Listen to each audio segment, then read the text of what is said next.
All right, what is up, you dirty motherfuckers? This is the Unfiltered Sports Talk podcast, and I'm here with my cat loving, Cat lover. parrot loving, very great friends with Awesome Kid and TRL and Michael, the man, the myth, the legend. Not really man, not really myth, definitely not a legend. CEO in the building. Say what's up to the people. What's good, peasants? All right, so basically we're gonna talk some NFL, man. NFL's what was the NFL? What 6 days away now, Yeah, it's 1 week away. Yeah. man. So let's just get into it, bro. Let me go to the topics. All right, bet. All right, you know what? I'm actually gonna share my screen and we're gonna go down week one. Let's see who wins week one. Okay. Let's see. Shit. Yeah. Let's see who's. Let's look at the week one matchups. See which. You see my screen, right? Yeah, I see. The majority of your teams, for the people watching, are going to lose, except mine. I hope you know that, but it is what it is. Bills and Rams. Buffalo favorite to win. Who you got? At the Rams, Yeah, at the Rams. Yep. you agree with me? Oh, you're picking the Rams? Yeah. Yeah, me too. You got any reasons specifically for why you made that choice? To be honest with you, Mm-hmm. I like the pickup that they got with Allen Robinson. He's clearly the number two to Amari Cooper. Not Amari Cooper, Cooper Cup. Cooper Cup. Yep. And honestly, bro, and I was just talking about this at work. There's something about the Bills I just can't wrap my arms around. There's just Okay. something that, like, I just can't. They're gonna be good this year, clearly. Yeah. But it's just I can't wrap my arms around them. Like, people have them going to the Super Bowl, and I'm like, I mean, I can see it, but I don't know, man. There's just something about them. I don't know. Yeah. I just don't think. I don't know.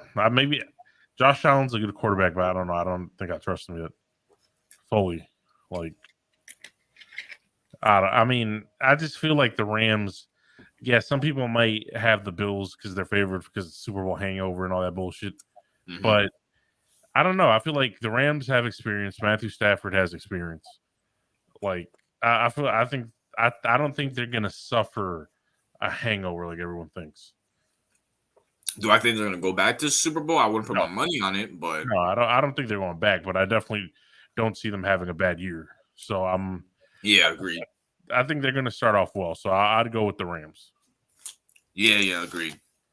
All right. But the Saints and the Falcons in Atlanta. New Orleans is favored to win. Okay. Now this isn't as this matchup isn't as lopsided as it has been historically. Now that Yes. Breeze has retired, Payton's no longer there. Um, Yes. it's actually more leveled for the Saints and Falcons because the Saints aren't really a good team right now. No. They just lost Marcus May to injury. They traded Chauncey Gardner for a bag of chips to the fucking Eagles. Yeah. So Is Alvin Kamara still out because of that whole DUI shit, or I what believe was so. I that? believe he's. I believe so. Michael Thomas can't stay healthy to save his life. Is he Um, coming back for week one? I don't think so. Jesus. You know what? I know because I think people are giving the Saints way too much credit because the name recognition throughout the years. I'm gonna go with the Falcons on this. I think even though the Falcons are trash them damn selves, I just think that they have a young core that's actually pretty nice. Um, so I think the Falcons might take the upset here. Uh,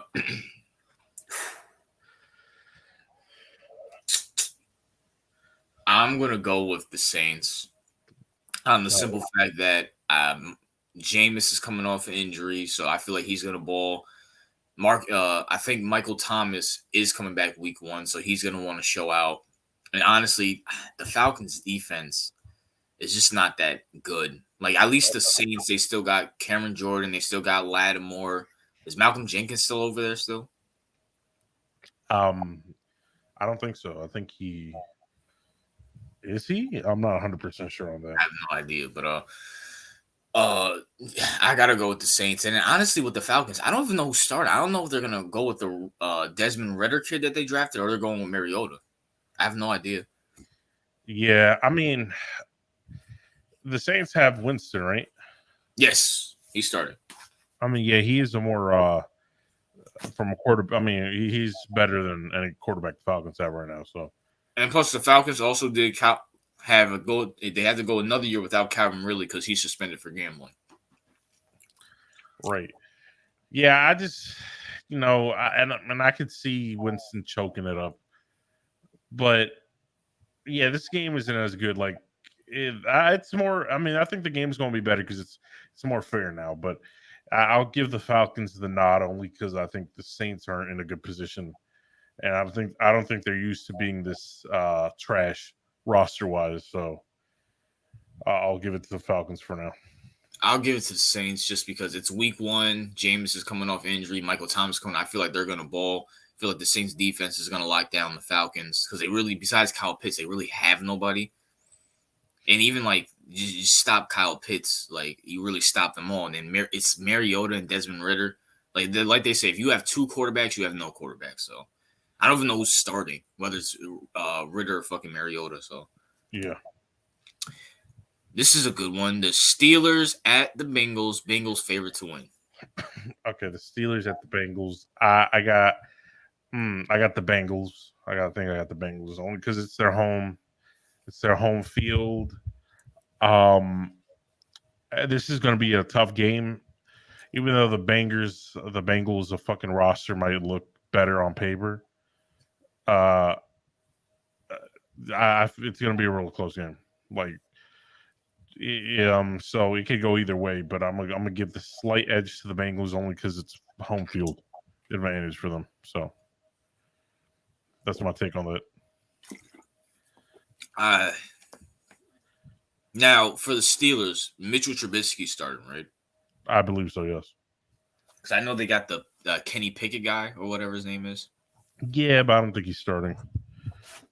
So I'm gonna go with the Bengals. Yes, I feel like it's gonna be a close game, but I feel like the Bengals are gonna pull it out. They're gonna be hungry after losing last year, and they're gonna take advantage of Mitchell Trubisky. So, all right, Mitchell Trubisky is gonna get exposed this year for being the fucking bum that he is. I don't know why people keep hyping this asshole up. Yeah, the simple fact that he's on the Steelers is why they're hyping him up because they're like, oh, he made playoff appearances with the Bears, so therefore, if he goes to a good organization, he'll upgrade. And I'm like, I mean, there's a possibility he can play slightly better, but not to the degree that he alone would be able to win games for the Steelers. So he wasn't that fucking he's not that good. Like he's not that good. Like people can blame Matt Nagy all he wants, but he was just as fucking bad. People have revisionist history with Trubisky and the Bears. Shit happened in like 2018, 2020. Because here's the thing: the Bears are so bad that now they're so bad that when they had Trubisky, like when they had Trubisky, everyone was like, Trubisky's trash. They should move on from him, right? So the moment they let him go and they're even more trash without him, even though they were trash before, they're having some kind of like nostalgia for the Trubisky years. I'm like, no, the Trubisky years were trash. So they were trash. Just the simple fact that you're even more trash right now doesn't change the fact that you weren't trash before. Yeah, he was a shit with sprinkles on it, and then without him, you're just shit. Right, exactly. Yeah, so the Bears, yeah. It's like, bro, like, I mean, the only thing that came out of the Trubisky years is that you guys got bounced in the first round twice, and the fucking kicker missed it on the upright and bounced out. Right. Like, and he won a Nickelodeon MVP. Yeah, pretty much, yeah. The fucking asshole won an MVP for Nickelodeon. He's not good. Yeah, he's not. But yeah. So we got the 49ers and the Chicago Bears, ironically talking about them, and San Francisco is San Francisco's going to Chicago. Okay. Usually, I think we shit on the Bears for fun. Yeah. And even with taking my biases away, from the Bears. I still favor the 49ers for the simple fact that Trey Lance can be trash, but I feel like even if he's trash, I don't think he's trash, but if he were to be trash, I think that the Niners have the infrastructure around them to like limit the amount of times he's throwing. I feel like Kyle Shanahan is already a proven elite coach in the league, whereas Matt Eberflus is some random the Bears got off the street. So I just don't see the differences. Even though Justin Fields has, I guess, more experience than Yes. what's it called, Trey Lance. He just doesn't have the infrastructure. He's getting killed left and right. Like Justin Fields literally has to be perfect for the Bears to win. Like he has to be the one carrying the team. So he has to pull some like fucking Tom Brady or shit, like carry the team type shit. Like he doesn't have a proven coach. His infrastructure is trash. Like and we know, and I'm sorry, like I do think Justin Fields has potential, but I don't think he's capable of carrying any team right now, given his time with the Bears. So even if Trey Lance was absolutely dog water, I do think that the Niners could still win the game even without Trey Lance being good. So I'm gonna have to go with the Niners. I agree. I'm going to go with the Niners, but I do think with the current drama with the 49ers, well, I'm going to just say this. I feel like it's going to be a close game. It's going to come down whose defense stops the offense more between both of these teams, because both of these teams have good defenses, but I feel like the 49ers have a better one. Yeah, they do. Honestly, just with the whole drama with Trey Lance and the Jimmy Garoppolo thing, clearly Kyle Shanahan clearly sees something with Trey Lance he doesn't like or he doesn't like to see. That's why he's keeping Jimmy G around. And so we have to just see what happens against the Bears. He's going up against a good defense. Yeah. All right. So actually, since we're on that topic, with the Jimmy G basically, them restructuring his contract and keeping on the team. So just a side note, let's talk about that for a little while. No, let me just say something else. Also, the Bears don't have any wide receivers. This Donald Moody that they keep hyping up, he's okay. He's okay. I mean, he's not bad. And then also, the Bears have a shitty ass offensive line. Their defense took a step back because they lost Khalil Mack. I just think the Niners will just take advantage of that and win it. Close game, but they'll take advantage of it. But going back to the Jimmy G situation, what were you about to say? Oh yeah, with the Jimmy G situation, yeah. So I people, because there's two theories about that whole thing. There are people who believe that nobody wanted Jimmy G, so the Niners took advantage of that, restructured his contract, kept him on the bench, but that has nothing to do with whether Trey Lance is good or not. They just wanted to have a competent backup. But that's no indictment on Trey Lance. Whereas you have other people who think that the simple fact that they kept him around means that Trey Lance is probably going on the whole Jordan Love type track where they basically drafted the replacement, but it turns out he's complete trash. So they need to have the backup ready. So I mean, what do you feel? What do you think about that? Which side are you on with the whole situation? I mean, when I look at the history of the NFL, when you have that guy at quarterback, you really don't have his replacement there or the guy that was there before. Like when Patrick Mahomes started, Alex Smith was on the Redskins. Right. When Michael Vick went to the Eagles, they got rid of Donovan McNabb. Right. Oh, hell, my Giants, when we started Eli, it was bye Kurt Warner. So, or even the Ravens, when they started Lamar, they got rid of Flacco. Agreed, yes. So there is some credence to that. But I'm just thinking about it. Trey Lance only played like 9 to 10 games. He didn't even play a full college football season, sat out due to COVID. And bringing up Jordan Love only played like 1 year at was it Utah or Utah State, wherever he went. Yeah. So that is a good point. Like maybe, and when you watch him play, it seems like his throwing ability is not, his running ability is amazing, fine, but his throwing ability is not always there. Like he overthrows, underthrows. So maybe in practice, he's just there's something Kyle Shanahan's not liking. And then also, there's rumors that Kyle Shanahan really didn't want him. He wanted Mac Jones. And let's be fair, Mac Jones is just a white Jimmy G. Yeah, pretty much. So, and then, so I don't know. Maybe Kyle Shanahan's keeping Jimmy as a sale face. Yeah. Here's the thing. I was like, when I heard the theory about them basically just restructuring Jimmy G's contract to keep him as a backup because nobody else wanted him, and then even when they restructure his contract, that makes him more trade friendly. Yeah. I was like, that's a pretty decent theory, but then I started to realize that, like, why would the front office want the whole drama having Jimmy G as a backup? Because the moment Trey Lance starts to struggle, they're gonna want Jimmy G to go back in. Yeah. Like, so you're basically you're putting Trey Lance in a position where you're basically not telling him that he's the guy. Like, you're telling him that he's the guy to his face, but the actions aren't really there. I mean, you have to get rid of, like, if you replaced him, if you picked him to replace Jimmy G, you can't keep the replacement. So that's a fact. You see what happened to Carson Wentz? Yeah, exactly. It's just drama. You can't have that at all. So even if, because we both agree Jimmy G's a really good backup. Yeah, great backup. Yeah, great backup. Like, it would make sense to keep him as a backup, but you can't do that because just the whole drama. It wouldn't make sense for them to do that. So that's why I feel like the theory that Trey Lance may not be ready is probably the more credible than the other one. So. Hey man, they keep trying to find the Patrick Mahomes. Listen, Patrick Mahomes is a once in a generation talent, bro. I'm sorry to tell y'all that. Yeah, and yeah.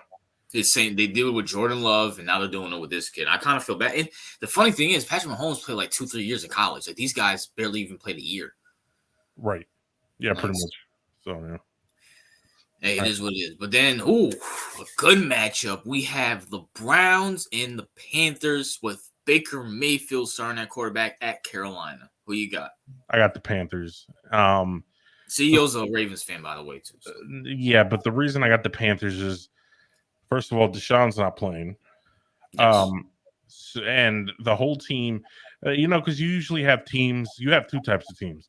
One that, if there's a lot of controversy and drama, they'll rally together and play exceptional football to basically drown out the noise. Yes. And then you have the second type, which are the Browns, which any type of drama, any type of scandal, they'll just fuck it up. The whole team will deteriorate, and they'll just have to restart, just like they keep on doing year in and year out. So I don't see, first of all, that Jacoby Brissett is starting. I mean, he's decent backup, but he's not anything special. The Browns have weapons. On paper, the Browns are a much better team.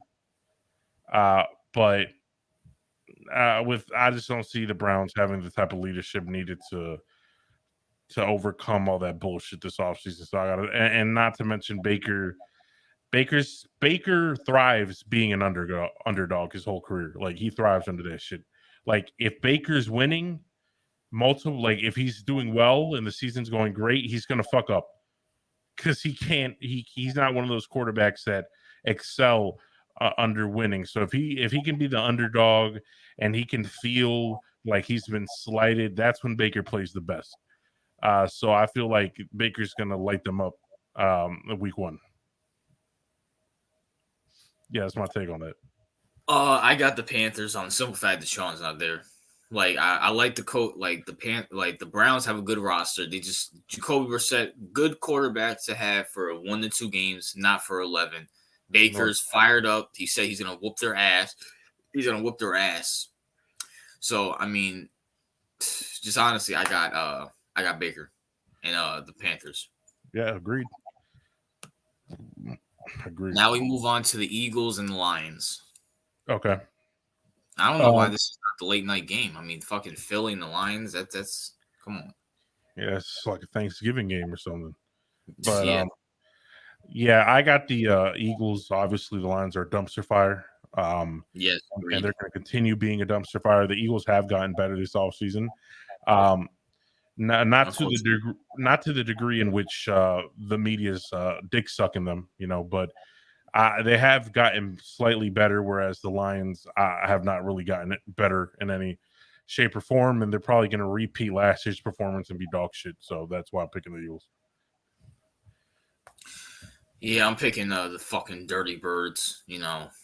Fuck them. I mean, it's the Lions. I mean, come on. Yeah, I mean, what the they're, fuck they're, are a the little, Lions? they're the worst team in football. So yeah. It's the fucking it's the Lions. That's all you really gotta say. Speaking of Dirty Birds, we have the Ravens and the Jets. Baltimore favorite to win. It's in New York. Who you got? Yeah, obviously, pushing my biases aside, it's the Jets. The Ravens are winning. The Jets are going to lose. They're going to lose like 90% of the games this season. So you can match them up with pretty much anyone. They're going to lose. So I got obviously the Ravens. Yeah, the fucking Ravens. I mean, come on. Maybe if Zach Wilson was there, maybe I would give the Jets a chance. Because Even Zach Wilson's pretty trash, to be honest with you. no, I'm just joking. But fucking, I was gonna make a joke, but this is such a dud. I mean, that's a fucking extra fucking off season week for you guys. What the fuck? Right. I mean, if it wasn't for Joe Namath, these motherfuckers would be irrelevant. Just as Yeah. irrelevant at the fucking Lions. So, I mean, Oh wait, no, don't forget about Mark Sanchez and Rex Ryan. Oh yeah, my bad. You're right. The whole Sanchez era. Yeah. But yeah, the Jets have been irrelevant since Sanchez, basically. So, no, obviously it's. By the way, hold on, Tom, and not on this channel, but just can people fucking stop? Just a side note for the Jets. Can people stop hyping up Chad Pennington? He wasn't that fucking good for the Jets. Wait, who? Chad Pennington. You remember him, the quarterback for the Jets? Chad was he Pennington. he was an old school quarterback. Yeah. Oh yeah, I remember him. Yeah. Like bro, like the Jets keep hyping him up. I'm like, he wasn't that fucking good. Chad Pennington was not. He was, for what I remember, was he a backup for the majority of his career? Because that's what I remember. I think he started for the Jets for a while, and then he became a fucking backup. Yeah, listen, if your franchise is hyping up Chad Pennington, you got bigger problems. So, yeah, man. Fuck, like it just annoys the fuck out of me, man. It's like the fucking Bears hyping up Trubisky. It's like, hey, you guys were trash with him. Now you were shit with sprinkles with Chad Pennington, and then you just became shit when he left. I mean, it's poverty franchise syndrome. Yeah, but moving on, we have the Patriots and the Dolphins. Miami favorites to win. Wow, Miami favorites to win. Wow. Here's the thing. This is actually a pretty close matchup, right? It's kind of like the same situation like with the Saints and the Falcons. These aren't the Patriots of old, obviously. Tom Brady's not playing for them. Bill Belichick is literally like this season away from being deemed a fraud as a coach. So, looking at roster for roster, I don't think, even though Mac Jones played decently, I mean he is the better quarterback now, but I mean Tua's pretty trash, but it's not like Mac Jones is leagues ahead of Tua. You know what I'm saying? Mm-hmm. I think Mac Jones is he's being propped up as a glorified game manager. Yeah, and I feel like Tua's shown us to be trash. Mm-hmm. But the Dolphins, they put weapons around him. They got Hill, they got Waddle. You know what I'm saying? Yeah. I wouldn't, and the Dolphins historically historically do upset the Patriots, and that's with the Tom Brady Patriots. So I think that Miami winning here makes sense. I think it does make sense, but it could go either way. Obviously, it's not like a blowout, but I think I don't have to say this, man. Who you got, bro? Come on. I got Miami. I got the Patriots on the simple fact that Brian Flores is not there anymore. I don't believe in this new head coach the Dolphins have, and just fucking because I just don't believe in them because I feel like Kyle Shanahan is the mastermind behind all of the plays that they do. So I don't know, and this is not Andy Reid. Like I don't know if they can do shit with Tyreek Hill and even Jalen Waddle to expose the Patriots defense and stuff. So, right. Yeah. I just feel like I'm going off of coach versus coach. I'm taking Belichick. All right. Now, I could be wrong, but I mean, I'm just taking Belichick at that point. Yeah, I mean, yeah, I understand that. I mean, that's why it's pretty much a toss up this game, to be honest with you. Yeah. Would it shock me if the Dolphins won? No, but I'll just gun to my head. I'm probably taking Belichick. Yeah. Oh, we have another. This should be on Sunday Night Football. Jacksonville versus the Commanders. Oh my god, this is like the This war is of the Doug Peterson versus Carson Wentz. this is the war of the peasants. Jesus Christ. All right. Okay. Listen, I I got the Commanders winning this for the simple fact that the Jaguars are basically the AFC equivalent of the Lions. I Mm-hmm. mean, so nothing the Jaguars do has ever been done correctly. Doug Peterson has flamed out. He's not the same without Frank Reich. Mm-hmm. Uh, Trevor Lawrence is looking like a big ass bust. Uh, I don't like the Jaguars at all. Like the whole fiasco they had with what's his name? Urban Meyer. Yeah, Urban Meyer, that motherfucker. The whole fiasco they had with him. I don't think they're going to recover from it. Doug Peterson's going to be there for like this year, next year, and then he'll be out as well, and they'll be looking for their next head coach. So even though the Commanders are trash in their own right, I got to give it to them. I feel like they're slightly better. They have a slightly better roster too, so I'll go with them. They're slightly less fucking shittier than the Jacksonville Jaguars. I got Yeah, you. pretty much. Yeah. Who you got? Honestly, bro, I got Jacksonville. Really? Uh, I feel like Doug Peterson is an upgrade over Urban Meyer, which is not really saying much, but it is what it is. Right. He has experience. He's a Super Bowl winning champion. And I feel like I kind of want to see what he does with Trevor Lawrence. Trevor Lawrence did show flashes last year, and also it is week one. And Jacksonville has a history of fucking winning week one off of just like some bullshit. Okay. So I'm just gonna go with it's the week one first season. Jacksonville's probably gonna come out hot and probably Yeah. get an upset win. And also, honestly, I just feel like Carson Wentz's mentality shot at this point. Yeah. You left Philly. You went to your ideal situation with Frank Wright. You lost to Jacksonville, ironically, Damn. and fucking now you're with the Commanders, a division rival that you played all the time, and you're probably not even going to start. They're probably going to put fucking what's his name back in. Oh my god, what's his name? Tyler Heineke soon. Right. And honestly, just the week one syndrome. Honestly, to be honest with you, so I'm taking Jacksonville.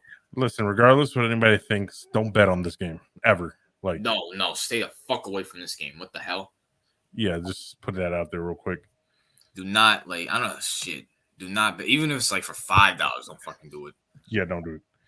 All right. So we have the Colts and the Texans in the favorite to win at Texas. Okay, yeah, I'm taking the Colts. The Colts are actually a pretty well run organization, whereas the Texans are a dumpster fire. Ever since Watson left, they have nobody. They don't have Hopkins. They don't got Watson. They're a shell of their former selves. Even when they had Watson and Hopkins, they were still not producing winning records. So they still ain't shit. So yeah, they're just like the Colts.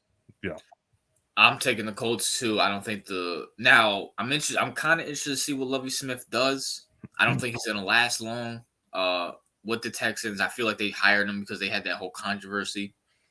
Yeah, but I think I'll take the Colts. I feel like, we're gonna talk about this soon, but I feel like Matt Ryan's gonna have a good year this year. Yeah. He has Jonathan Taylor, good offensive line, Frank Wright, good defense. Is T.Y. Hilton still on the Colts?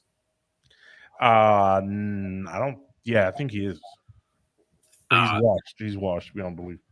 He's washed. So, but I feel like the Colts are a good team, and they got better. I feel like Matt Ryan, even at this point, I feel like Matt Ryan. No, he's not on there anymore.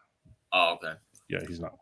But honestly, bro, I don't know. It's just I feel like Matt Ryan he had a bad year last year just because he was with the Falcons. So it's like I feel like he'll have like I'm not saying he's gonna go back to 2016 Matt Ryan, but I feel like he will have a good year. He'll have a better year than last year. And that might get the Colts into the playoffs. I agree. All right. All right, now we have the Raiders versus the Chargers. The LA Chargers are favored to win. In LA, who you got?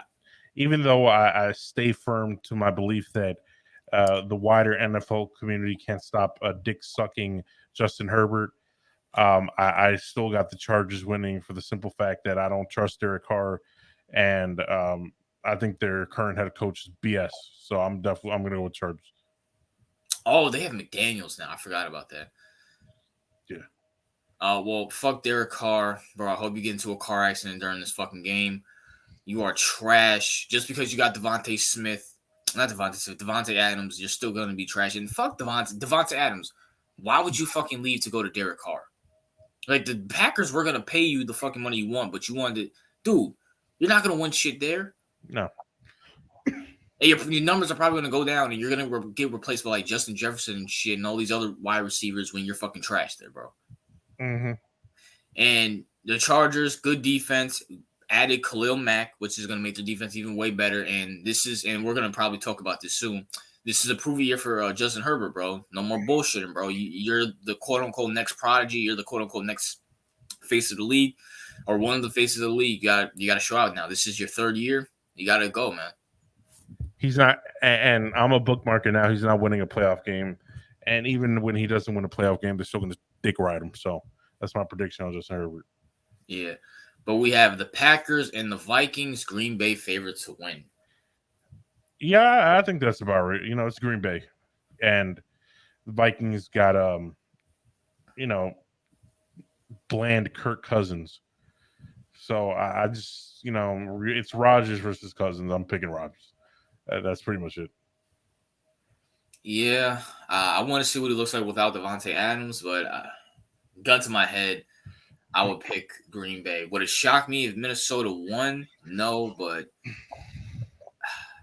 I got to pick Green Bay, man. Great. All right, now we have what everybody's been waiting for. The New York Football Giants making their first debut back on Sunday Night Football after a year versus the Tennessee Titans. Who you got?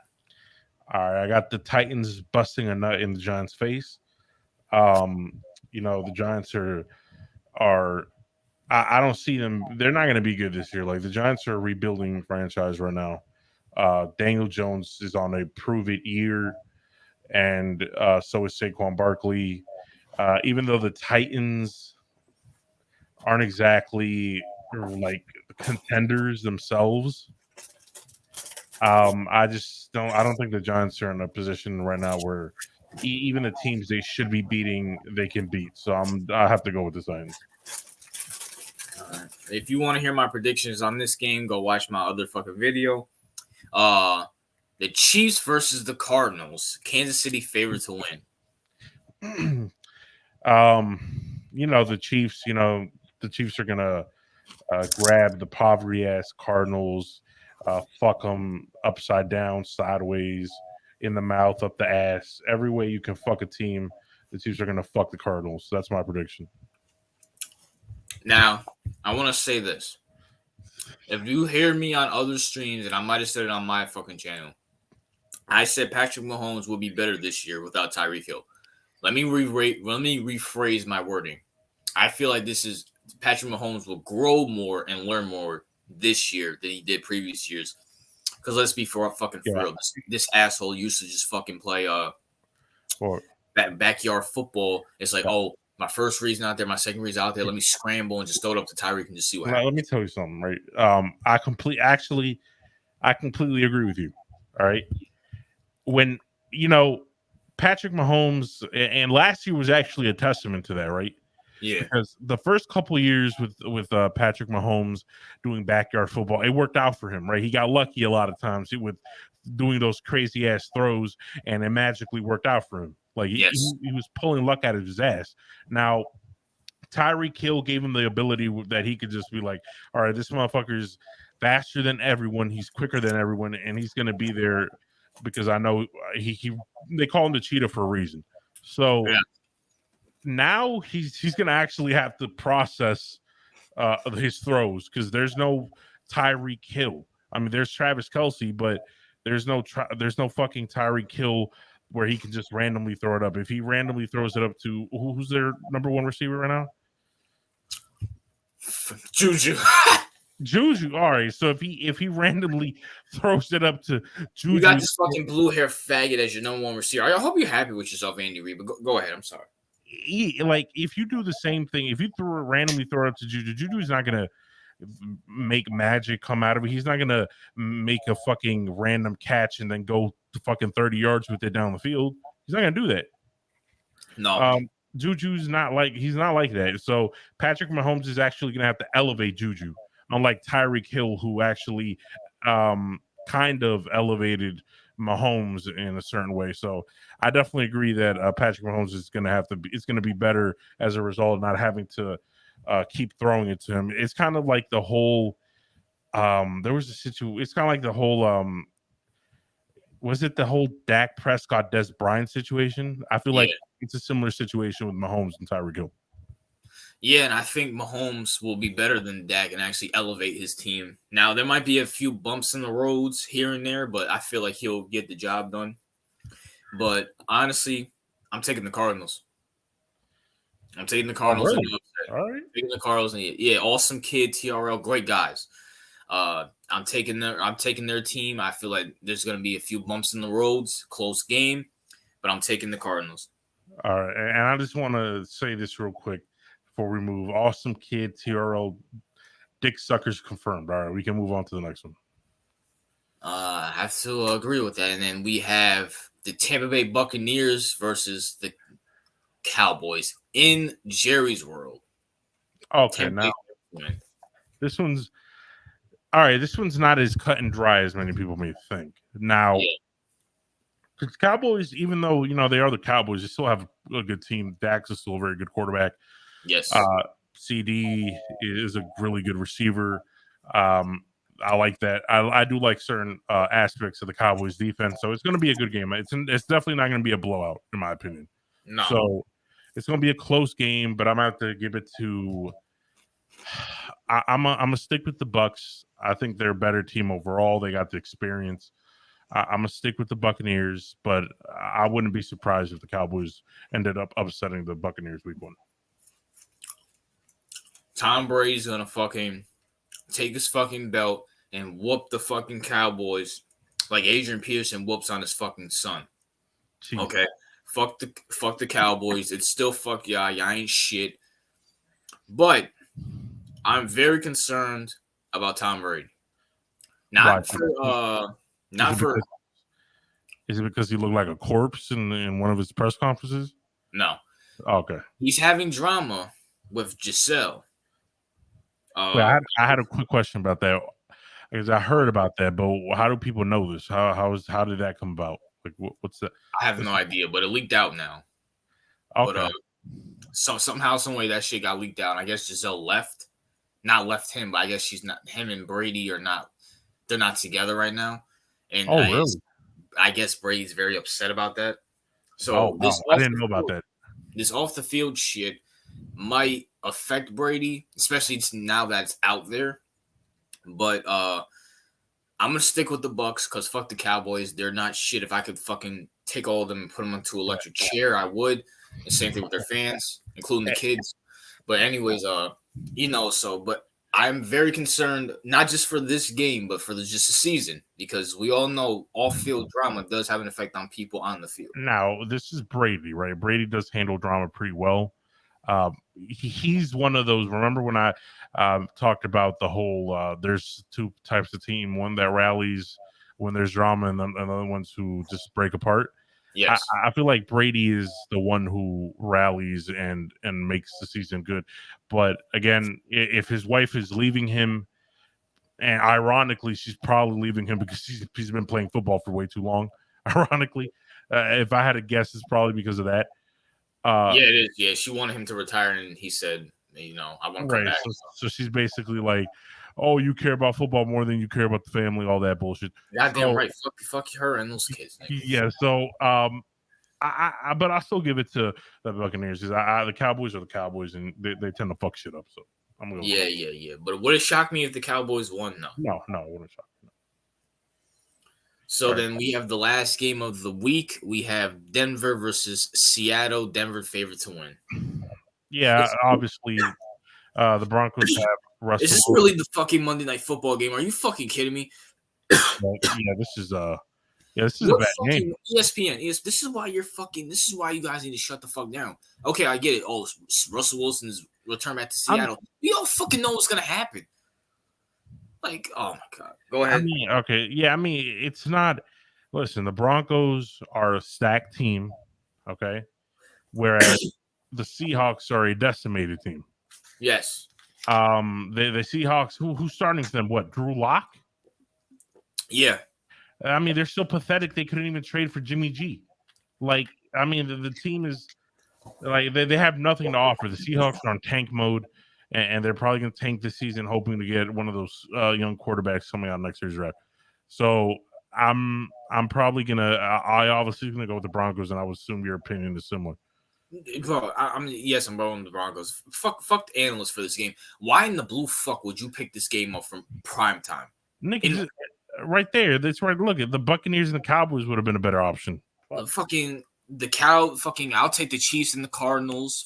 I'll take the Chargers and Raiders. The Patriots, Dolphins, the Bears and 49ers. Like what? The Bengals and the Steelers are a better game to watch. Fuck. Like what in the blue fuck? Okay, yeah, great. Besides Russell Wilson returning, what else is there to like? Come on. Nothing, because the Seahawks if the Seahawks managed to, I don't know, trade for some for Aaron Rodgers or something, then I would be like, all right, that's or fucking Watson or some shit. Or Watson or something. I'll be like, okay, that's a good game. Yeah. But no, the Seahawks have nothing to offer. Yeah, it's not going to be competitive. Like, there's nothing to watch besides fucking Russell Wilson rape his old former fucking team right in the middle of the field in front of all the children and women. It's like, what's ESPN? This is why your ratings are down, all right? So that is week one. Right. Now, when week one, so when week one happens, we'll be recording for week two Saturday night. Okay, that can work. That actually works. Right. Oh, all shit. Right. So hope you assholes enjoyed that. Now, me and CEO will talk about what's the next shit. What teams are overrated and underrated? Okay. All right. Okay, so I'll go first. Yeah, go ahead. All right. One team that I think is immensely overrated. And I understand why they're overrated. You know, they have a good. You want to start with overrated first or underrated? I'll go with overrated. Okay. So listen. You know what? Let me go with underrated because overrated is more fun. Yeah, okay. Yeah. That's why I said. Let me go with underrated. All right. So this is actually more difficult. I think a very underrated team right now. I would have to go with the. I'm gonna go with the what's it called? I'm gonna go with the Colts. So you took one of mine. Indianapolis Colts. Yeah, I think they have Matt Ryan. Is he washed? Kind of, but I feel like the Colts have a good infrastructure. They're a well-run team. Matt Ryan, I think him changing environment from that disgusting, dirty-ass Atlanta team, I feel like it's going to do him wonders. I think he's going to have a resurgence at least for 1 year. And I think the Colts are going to be a wild card contenders. Or not wild card. Wild card contenders. Yeah. All right. They could even win the division. But I would say that they're playoff contenders for sure. Who's your team? Who's your next? So underrated, honestly, and I've kind of talked about this. Where are they? Oh my god, where the fuck are they? Jacksonville Jaguars. Okay. I feel like Doug Peterson is a good coach. What's my man's name? Trevor Lawrence is in his second year, so he has to prove it. And honestly, they made moves. Okay. They made moves this year, Now, are they fucking world beaters? Absolutely not. But I feel like they'll improve of the last few years. What they would? How many games did they win this year? I mean, Uh, like 3 or 4. like 3 or 4. I feel like this year they can be in that 5 to 7 range.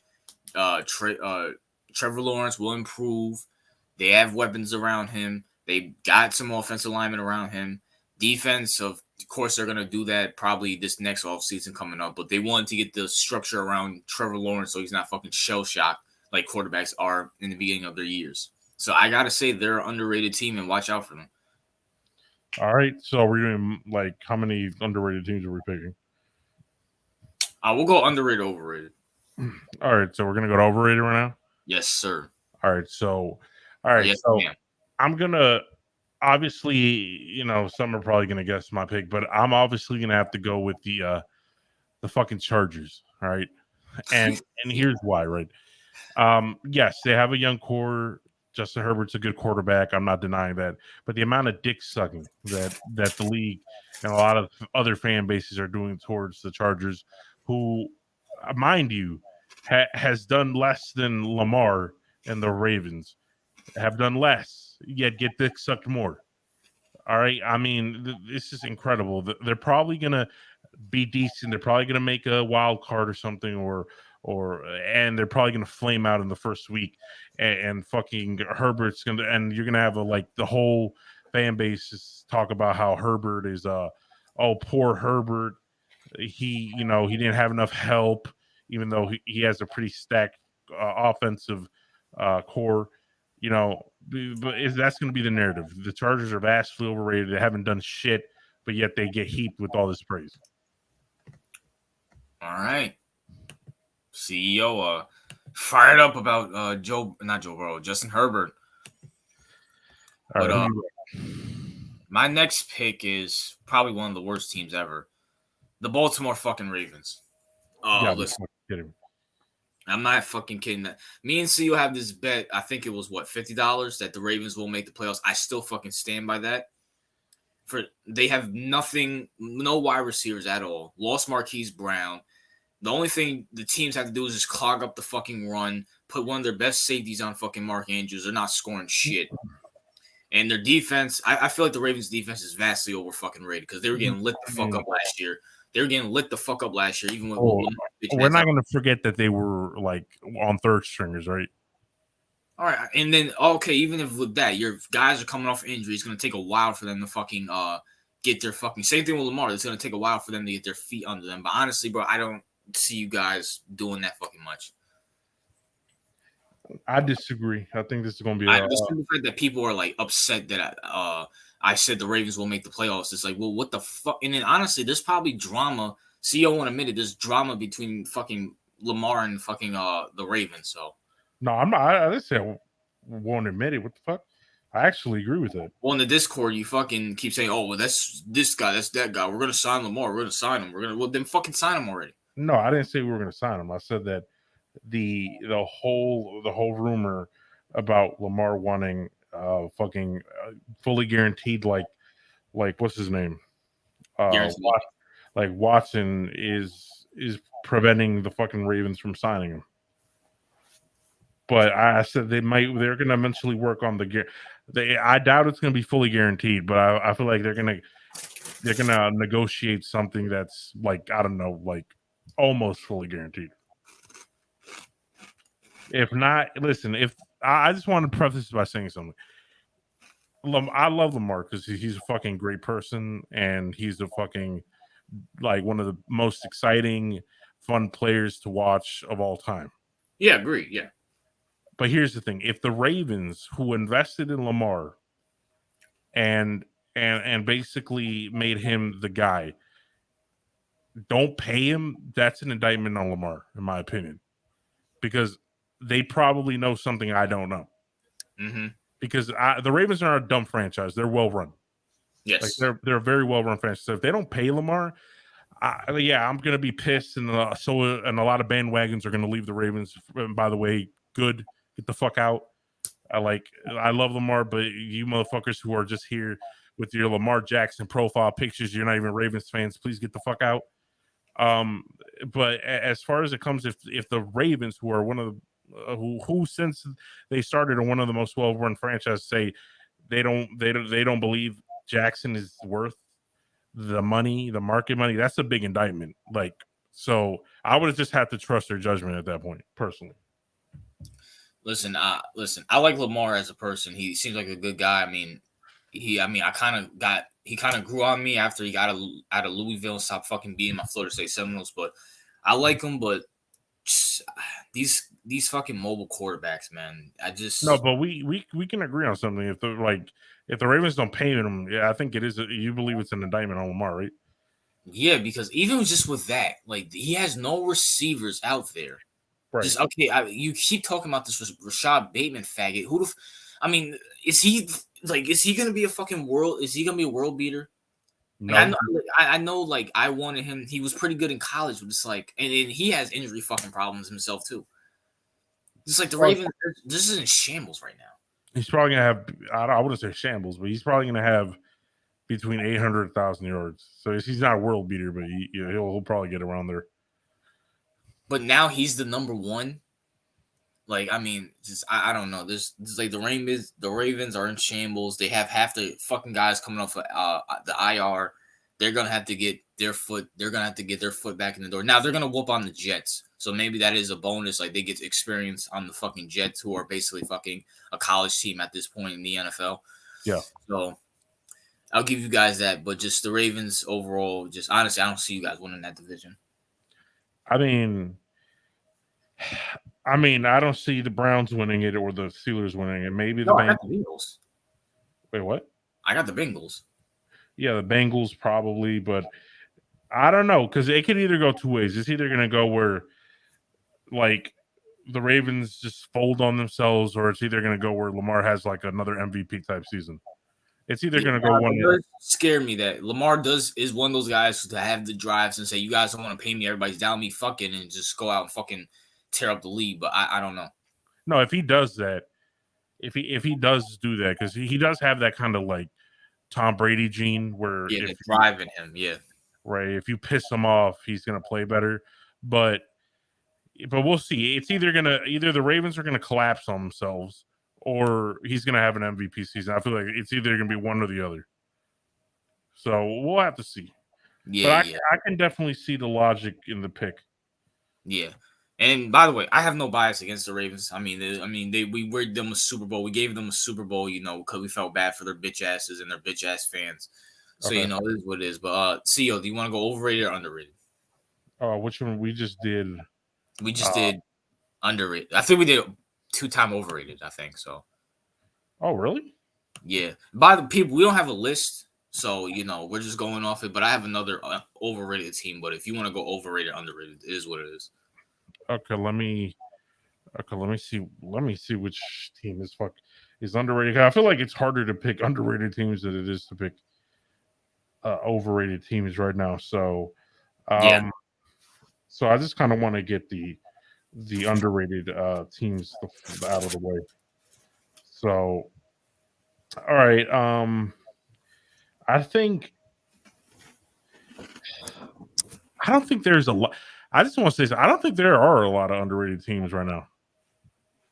Like in general, like there might be one or two, but I don't think like there's a crap ton. I think the teams that are going to be good this year, that are predicted to be good this year, are probably going to be good this year, and the ones that are shit are probably going to be shit. There might be one or two upsets, but I don't see there being like a 4 or 5 teams that surprise us. To be quite honest, Do you have an overrated team or no? Because I was going to my overrated team. Do I have an? Yeah, go to your overrated team first, and I'll do mine. All right, so I'm going back 2 times. Where the fuck are they? Buffalo Bills. Now, okay. Josh Allen is great. I'll give you that. The team is great. There's something about them that I just don't fucking like. I don't know what it is, but they just give me that feeling. They're like the Mavericks and the Memphis Grizzlies and the Mavericks of basketball. They're like that in football. There's just something I can't put my arms around them like everybody else is. There's just something about them that I just don't fucking like. And honestly, I want to see what they do without Brian DeBoer this year. Now, Okay. I'm not the highest on Brian DeBoer, but I want to see what they do without him this year. I want to see if their head coach is actually the mastermind behind it, or was it DeBoer? Now, DeBoer doesn't have the best record without Josh Allen, but I don't know. Maybe both of that combination was amazing, and now without neither one of them, they might not fucking work. And then honestly, them giving Von Miller all that fucking money, it's like I feel like that's in very Von Miller. We can agree Von Miller is not the same player as he once was, but now you have to rely on him for 17 games, and he's also injury prone. And he's No. one of your premier pass rusher. I don't like that, but it's just something about the Bills I don't like. Yeah, they vastly overpaid for Von Miller. And it's just something everybody's overhyping them. It's like I no, I can't do it. I'm sorry, I can't. I could be completely wrong. They could win the Super Bowl this year. I mean, I could be completely wrong, but there's something about them I can't trust. Fair enough. So all right. So for my overrated team, I'm stuck between two actually. all right, you can just name both of them. All right. So I believe the Cowboys are vastly overrated, as per usual, and the Cardinals are vastly overrated. Well, which team do you want to start with? Let's save the Cowboys for last. Okay, so I'll do the Cardinals first. Team that we call the Cardinals out the way. Yeah, listen, the Cardinals, you know, they're one of those teams where they look good on paper. They got that little midget quarterback that knows how to play football pretty well. You know, everything looks good on paper, but it's just like no, they're not they're overhyped for what they are. They're not gonna. I don't believe they're not gonna be better than the Rams. They might rival the Niners simply for the whole Trey Lance issue. But if the Niners had the quarterback situation right, they would also be dusted. They'd probably be third in that division. So the Cardinals are a team where a lot of people hype them up. I mean, to a degree, rightfully so, because they had a good record last year until they choked it away. But that's a whole that's the Arizona Cardinals, bro. They just they're the original Falcons, right? They're like the original Falcons. And until the Falcons, you know, had more historic choking moments. That's who the Cardinals were, you know, just a choke artist franchise. That's a bad comparison. I mean, I think it's a Matt Ryan thing more than a Falcons thing. So yeah, I mean, yeah. Well, I meant the time where he was with the Falcons, but yeah, the Arizona's a very choking, you know, choke friendly franchise. So yeah, they did choke in the Super Bowl against your favorite team, the Steelers. So you know, yeah, so they're vastly overrated, in my opinion. And then let's go to everybody's favorite team to love and hate, but we still watch them. The Dallas Cowboys. Yeah, Cowboys. Now, I mean, for this, what the hold on? Are these Cowboy shoes? No fucking way. Yeah, they have them. Yeah, I know that they have those Yeezys. Yeezys. Yeah. Well, yeah. They look like them. Either they copied the look of Yeezys and put cowboy shit on them, but these are so fucking ugly. Yeah, but they have them for every team though. So, oh my god, I would never buy anything like this ever. But $68, yeah, that's not easy. No. And they crossed off it's a sale now. They're fucking 100. Yo, I'm laughing. They literally stole like Yeezy designs to fool people so that you can think they have cowboy Yeezys. Fucking hilarious. Got fucking Kanye West running on the fucking Cowboys stadium talking about I love you, Kim. Go ahead. All right, so here's the thing with the Cowboys. Like the Cowboys are always perennial overrated team simply because the media always loves to hype them up. Yeah. Because one, yeah, they get ratings, and two, a lot of the media members are Cowboys fans themselves. Yeah. So it's one of those things where they're one of the most overrated franchises, and every year this is the Cowboys' year. This is the fucking Cowboys' year, and it's never their year. Yeah. So yeah, no, this is obviously I'm gonna say it right now. Every single year, Cowboys will always have a place in my overrated list. So there you go. Well, oh man, Do you think the loss with Amari Cooper will hurt them or help them? I don't think. I don't really think it go. I don't think it's gonna. Like, I don't think they're better without him, but I also don't think that he was a big loss. Like, I don't. If that makes sense.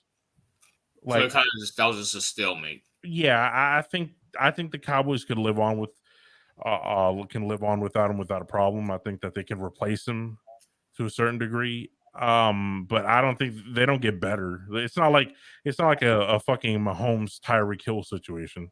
Yeah, yeah, agreed. It's not that. So they're probably going to be the same thing they were last year and then flame out.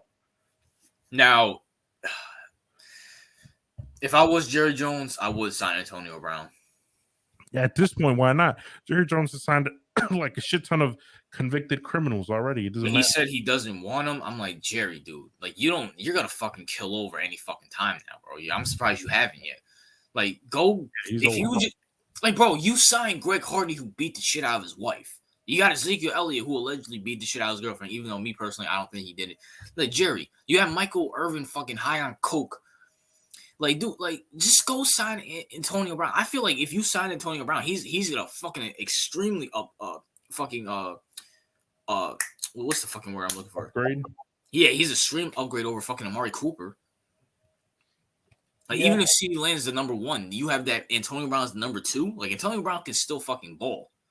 Like, Yeah. I mean, and honestly, yeah. since he wants to play for the Cowboys, I feel like he'll be on his best behavior. And Jerry Jones will take good care of him.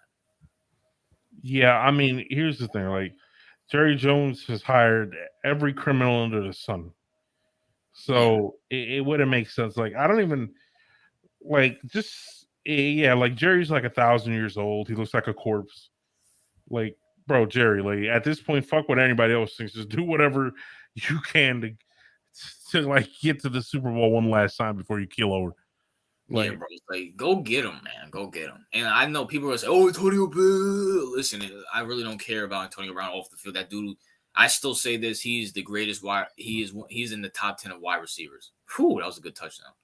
I mean, Antonio Brown was almost well behaved all season with the Bucks until he took off his shirt and went crazy. But Now, him and Bruce Arians did have a beef. Bruce Arians never liked him, so I can understand. So I get like there's already tension there. So I mean, Bruce Arians is a fucking poser his damn self. Anyway, Bruce Arians is a fucking bitch. He didn't do anything with the Cardinals. And let's be if Brady still wanted him, like Brady still wants Antonio Brown. So that should tell you right there, like Brady, like, and even Antonio Brown said he doesn't have anything against Brady. It's just Bruce Arians. Oh my wait, god. did Bruce Arians retire or did they fire him? I think they moved him up somewhere. I don't fucking know. But basically, Brady said, listen, if you want me to come out of retirement and not try to go to Miami or the 49ers next year, get rid of fucking Bruce Arians. And Yeah, listen, Brady was angry at Bruce Arians for basically never being on board with Antonio Brown to begin with.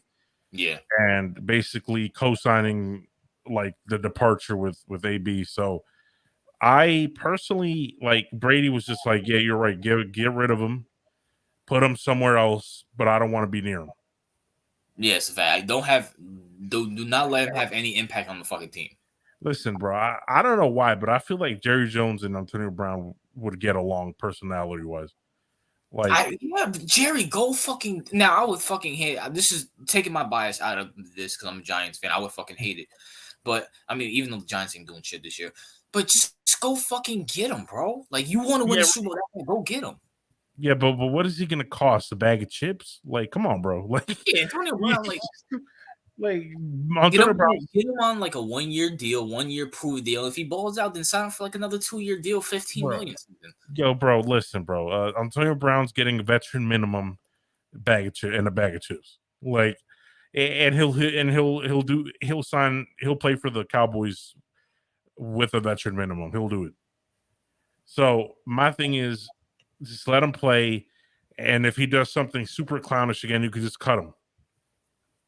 Like, even if he does, like, if he's available to play, then let him fucking. I don't think he's gonna. I don't know.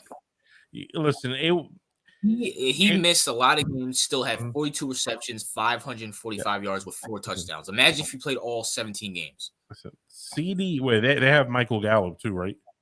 Yeah, but he's injured. He's not playing until like I Oh, think November. okay. So listen, CD would benefit greatly from having Antonio Brown opposite him, his side. Yeah. Look what having Antonio Brown did to that bum ass nigga Juju Smith. Oh Like my God, yes. CD would, and CD's way better than Juju ever was. So Yes. you imagine what he would do with Antonio Brown next to him. Like, come on, it's a no brainer. And then you get a healthy Michael Gallup. You got the best wide receiver in the league. Yeah, pretty much. Yeah. And I think Antonio Brown would be on his best beat. Since the simple fact that he wants to play with Jerry, I feel like he'll be like, okay, I'll let a lot of shit go. So Yeah, facts. I mean, and he probably likes all the attention that comes with being a Cowboy anyway. So yeah, and plus honestly, if you're like, all right, Mike McCarthy, whether you want him or not, welcome him with open arms. And yeah, if Mike McCarthy's like, hey, we want Antonio Brown, we love you, Antonio Brown would be more nicer than Mike McCarthy and listen to him more. Instead of Bruce Arians being the dumbass that he fucking said, we don't want the guy. yeah, Rocky.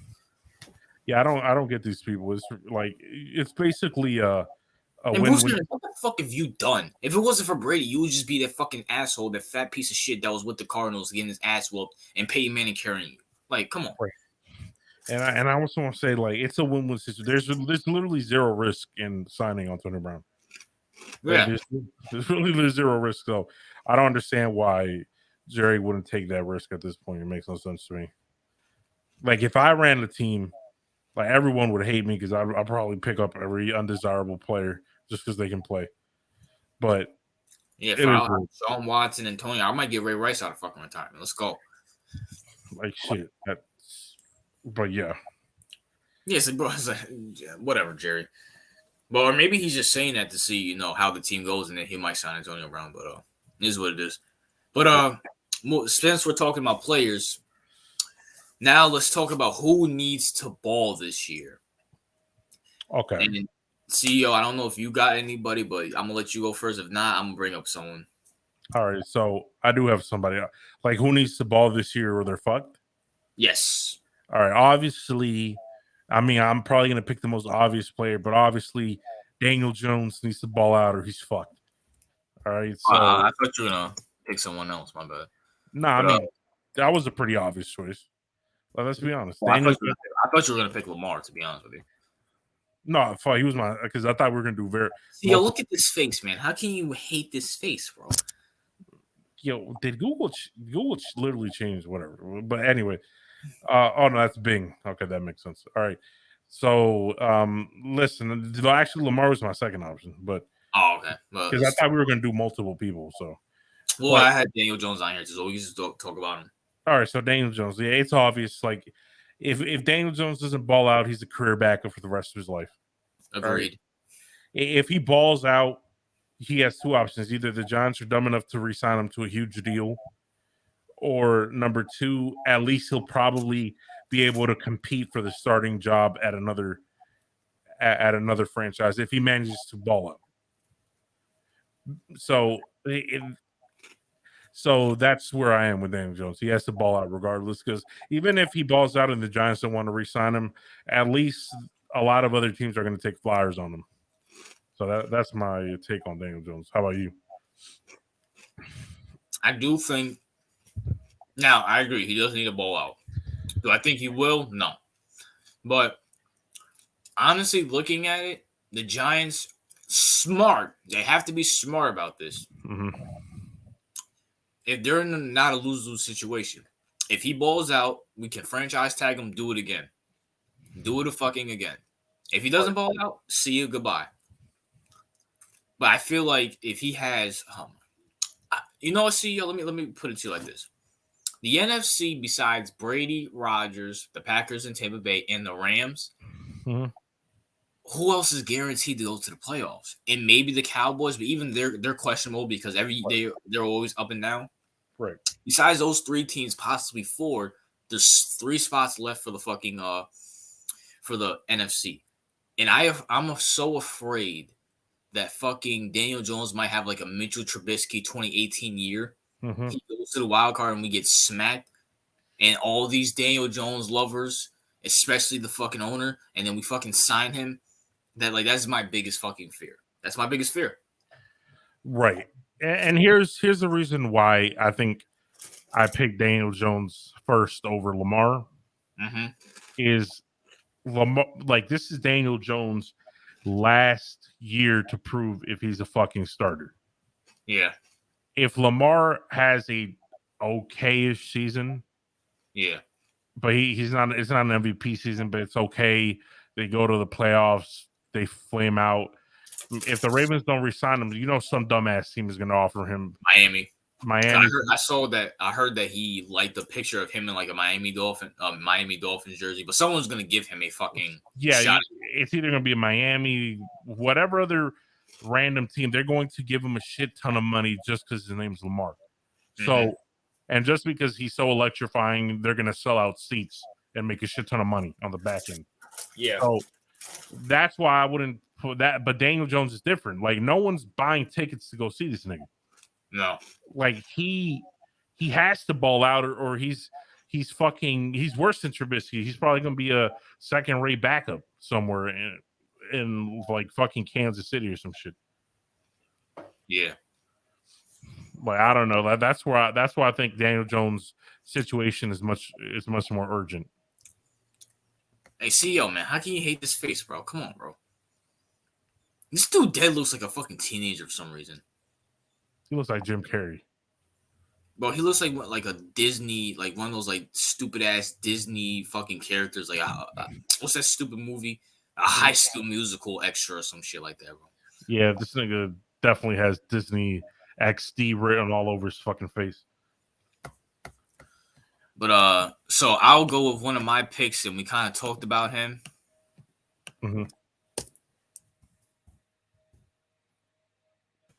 Justin Herbert.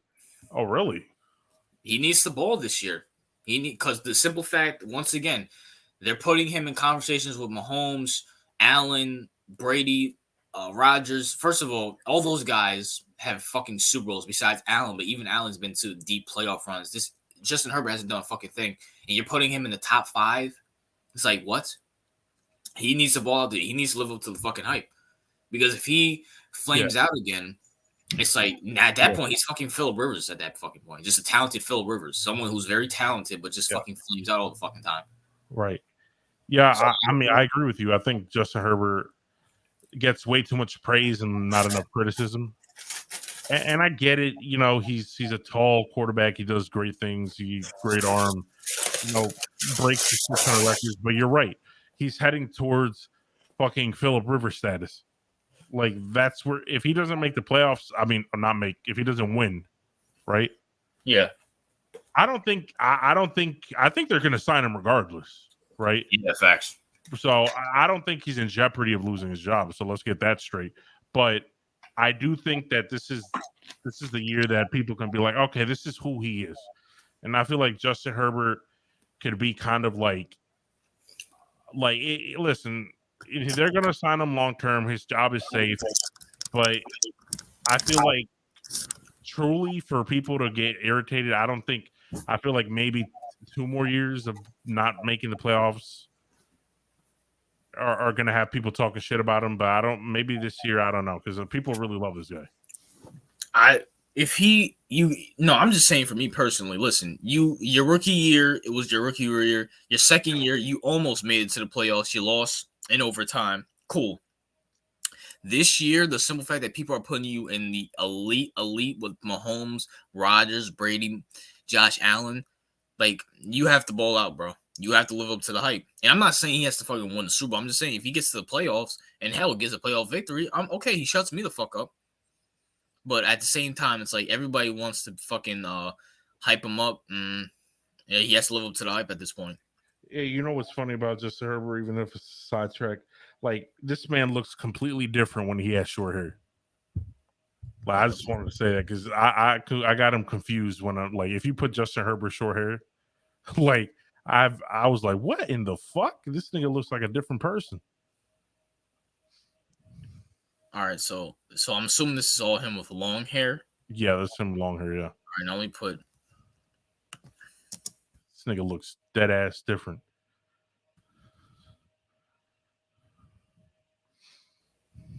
Oh shit! Yeah, bro. I was like, what the fuck? Bro, he looks I'm like like, fucking Michael. yeah, that's why I said this nigga look like Mike. I was like, God damn, this nigga don't. I was like, what the fuck? Wait, is this him right now? No, that was him. Like I think before he grew his hair out. But look at that big difference, though. What the fuck? He has that Jason Kidd effect, bro. Wait, he was Yeah, what? What the yeah, fuck? yeah, bro. I'm like, bro, what the fuck? He looks like a different, like slightly different version of Michael. I was like, what Yeah, the fuck? he looks like Yeah. Michael if all of his fucking chromosomes developed rightly, bro. What the fuck? Hey, yeah. Listen, Justin Herbert, never cut your hair, my nigga. Do not ever cut Yeah, it. bro. All right, but what was next? No, it's your turn. Oh, okay. So I had to pick another who had a ball out. Yes, who has ball this All right, year? okay. Oh, obviously, I'm gonna have to go with Baker. Oh, Here, Baker's a starter right now, right? If yes. Baker manages to ball out, because Baker's right now, he's in a situation where he's year by year. So Yeah. Baker if he can ball out this year, he basically buys more time. He buys another year. Yeah. So he really needs to ball out because if he doesn't ball out this year, he's a career backup, and the Panthers are drafting another quarterback next draft. And Baker's gonna become a fucking backup at that He's point. going to become a backup. So Baker, this is Baker's year. If he can ball out, he'll be able to at least make the Panthers not pick up a quarterback next year. Yeah. So he'll probably need 2 years of good ball play for anyone to take him seriously. Because if he balls out with the Panthers, he's in a position, he's actually in a favorable position because people are going to be, the narrative is going to be like, hey, cut Baker a break. He was with the fucking Browns. Yeah, facts. Yeah. It's going to be a Matthew Stafford effect. Yeah. Well, maybe not. They're not going to go to the Super Bowl, but if they go to the playoffs and get a playoff, what I mean by the Matthew Stafford effect, I'm talking about like people are like, oh no, he was good all along, but the Lions are so fucking trash. So this can apply to the same thing with Baker. Like, oh, you know what, Baker was actually good, but the Browns are so trash that they held him back. Yeah. Yeah. So yeah, that's why I got Baker. You agree? Oh yeah, hell yeah, Baker is my guy, man. Boomer Sooner. Now since he's he's not in the North anymore, he's actually taking shots at the fucking Browns. I assume that you like him now. Yeah, I like him. All right, man. Shoot. Speaking of someone who I don't like, and that's a lot of people. Let's put this piece of shit up there. Derek Carr needs to ball out this year. For some reason, people keep fucking telling me this guy is good.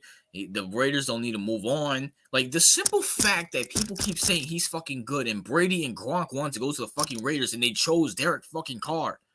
That is absolutely mind-boggling to me. How? That makes no fucking sense. And now he has Devontae Adams. People are saying, oh, the Raiders is Raiders that. Well, we're going to see. Even though I feel like he's going to fight. But he has to ball out this year. Here's the thing, right? Back a long time ago, right? Yeah, a long time ago, yeah. Derek Carr, they were making comparisons between Derek Carr and Aaron Rodgers, right? Yeah. That narrative has since died. Okay. Yes. He is nowhere near Rodgers, and he never will be. Yeah. And Derek Carr is in the same league. I put him in the same league as Kirk Cousins. Dak, yeah. Not even Dak. I think Dak is slightly above Kirk Cousins, but I would put him with Kirk Cousins. Or I say Kirk Cousins is fucking better than Derek Carr's bitch ass. I don't know, but he's definitely in the same league as Derek Carr. You know what, Derek Carr, like, listen, at least even though people dick suck Justin Herbert, at least I understand why, right? Yeah. With Derek Carr, you get the same dick sucking like epidemic, but I don't understand why. He has no talent. He's been in the league since 2014. This is his first time actually playing in the playoffs. Listen, he is what he is. Like, at least with Herbert, like, he's still young. This guy, we know what he is. He's the worst playoff version of Kirk Cousins.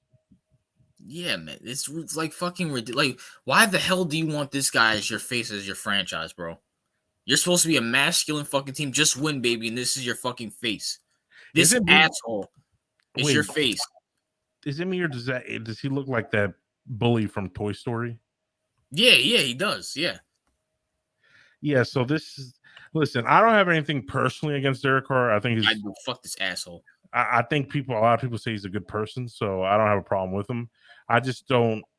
I don't see why keeping him. Like, what's the purpose? Like, he's not going to win you Super Bowl, No, right? he's. He's not going to win. I'm fine with that, but don't Colin Cowherd and all the Yeah. rest of these guys don't keep saying there. Oh, Derek Yeah. Carr, this is his year. Derek Carr, he's a good quarterback. No, he's not. He's Listen, not. we all agree Cowherd's opinion is worth as much as Skimpy's cat litter. All right, it's Yeah, worth. but just even that, it's like fucking. But everybody fucking says it's like why. I don't get it. Yeah, man, he needs to ball out this year. Do I think he will? No, he'll fall flat on his face, and we'll end up seeing this fucking face when he gets sacked. So it is what it is. I mean, who is there? Like peak, like Derek Carr is what he is. I don't think he's ever even going to reach a fucking championship. Maybe he won't even reach a divisional. Did he reach a divisional game? No, he got all the times. The first time, the quote unquote, the first time he made the playoffs. That's the year he got injured. They got bounced in the first round by the Texans, and then this is the year they won. They went to the playoffs, and then they lost in the first round to the Bengals. Nah, he would make it one of the best backups ever in the league, though. I'll give you I that. can agree with that, yeah. But the problem is, people keep telling me it's his year. He's a good quarterback. No, he's not. He's horrible. Get him out. Send him to the electric chair. Do whatever you got to do. Fucking, put a bullet in his head and throw him in the fucking woods and let the deers eat his carcass. Fuck him. He's garbage. I'm tired of him. Go away, please. Please. Yo, can you imagine if like the Giants acquired him for some? Oh my fuck! At that point, I would just fucking say fuck the Giants. Just fuck them. I would say. Yeah, but I think those are the most players that have to. Like we only did quarterbacks, right? Yeah. Obviously, I'm not. Obviously, with the Daniel Jones thing, Saquon is also attached with that. By the way, so Saquon. Yeah, this is a prove year for Saquon. Yes.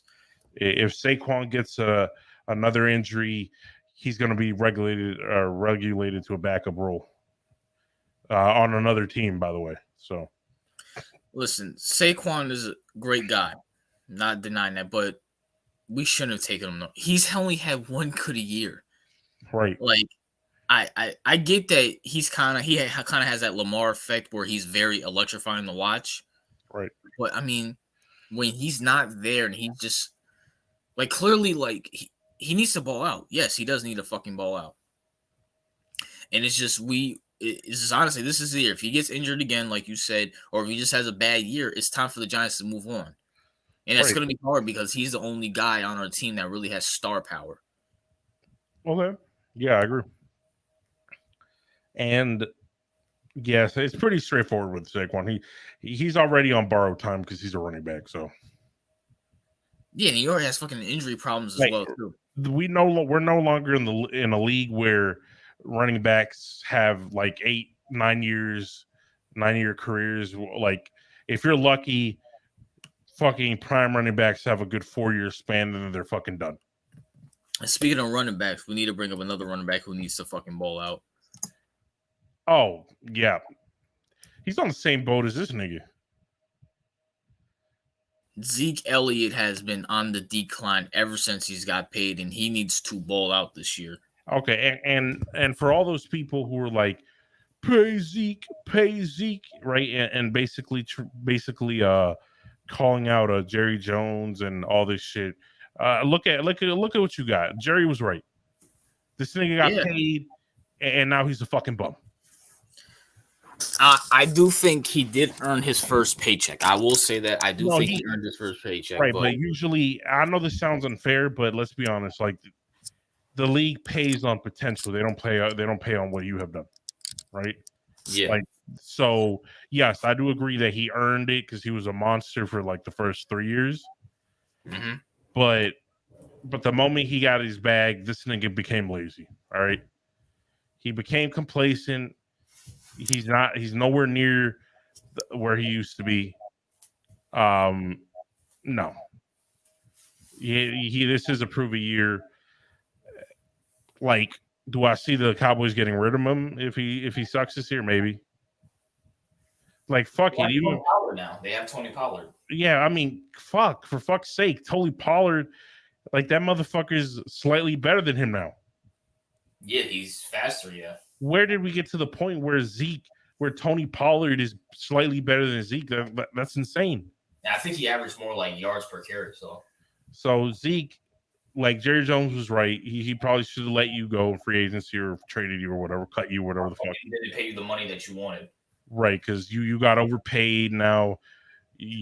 And fuck you, Zeke. Because not only that, now because of you, because you refused to ball out. Now other running backs are going to get the same treatment because your bum ass didn't deliver. Did Derrick Henry get signed? Did he? Yeah, I think he did. And what about Nick Chubb? I don't know. I don't know about Nick Chubb. But I mean, he did earn his first paycheck. He was one of the best running backs and probably was the best running back in the NFL. Yeah, so. He did earn it, but he set a bad example because if he got paid and then he at least balled out right after he got paid, he would have. I feel like people would have been less hesitant to like pay running backs. But now, we're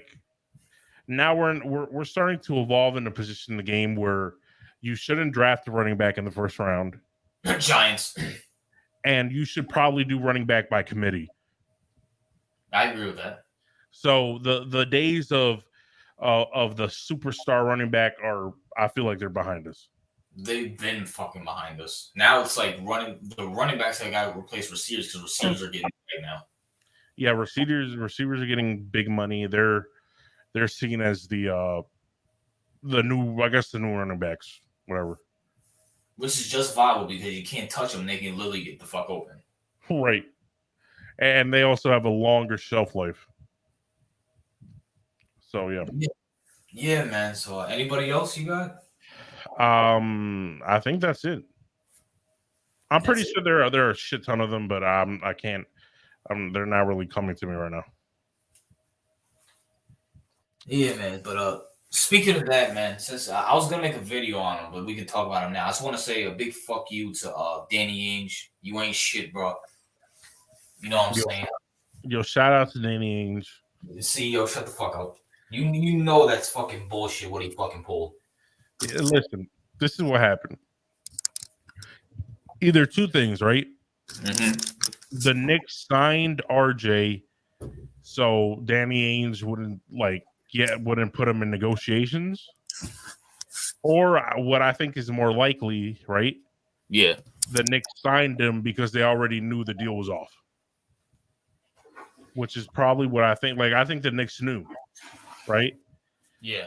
They were like, okay, we're not getting Donovan. We might as well sign RJ. So that's what I believe happened. But Danny Ainge was like, you know what? Fuck them Knicks.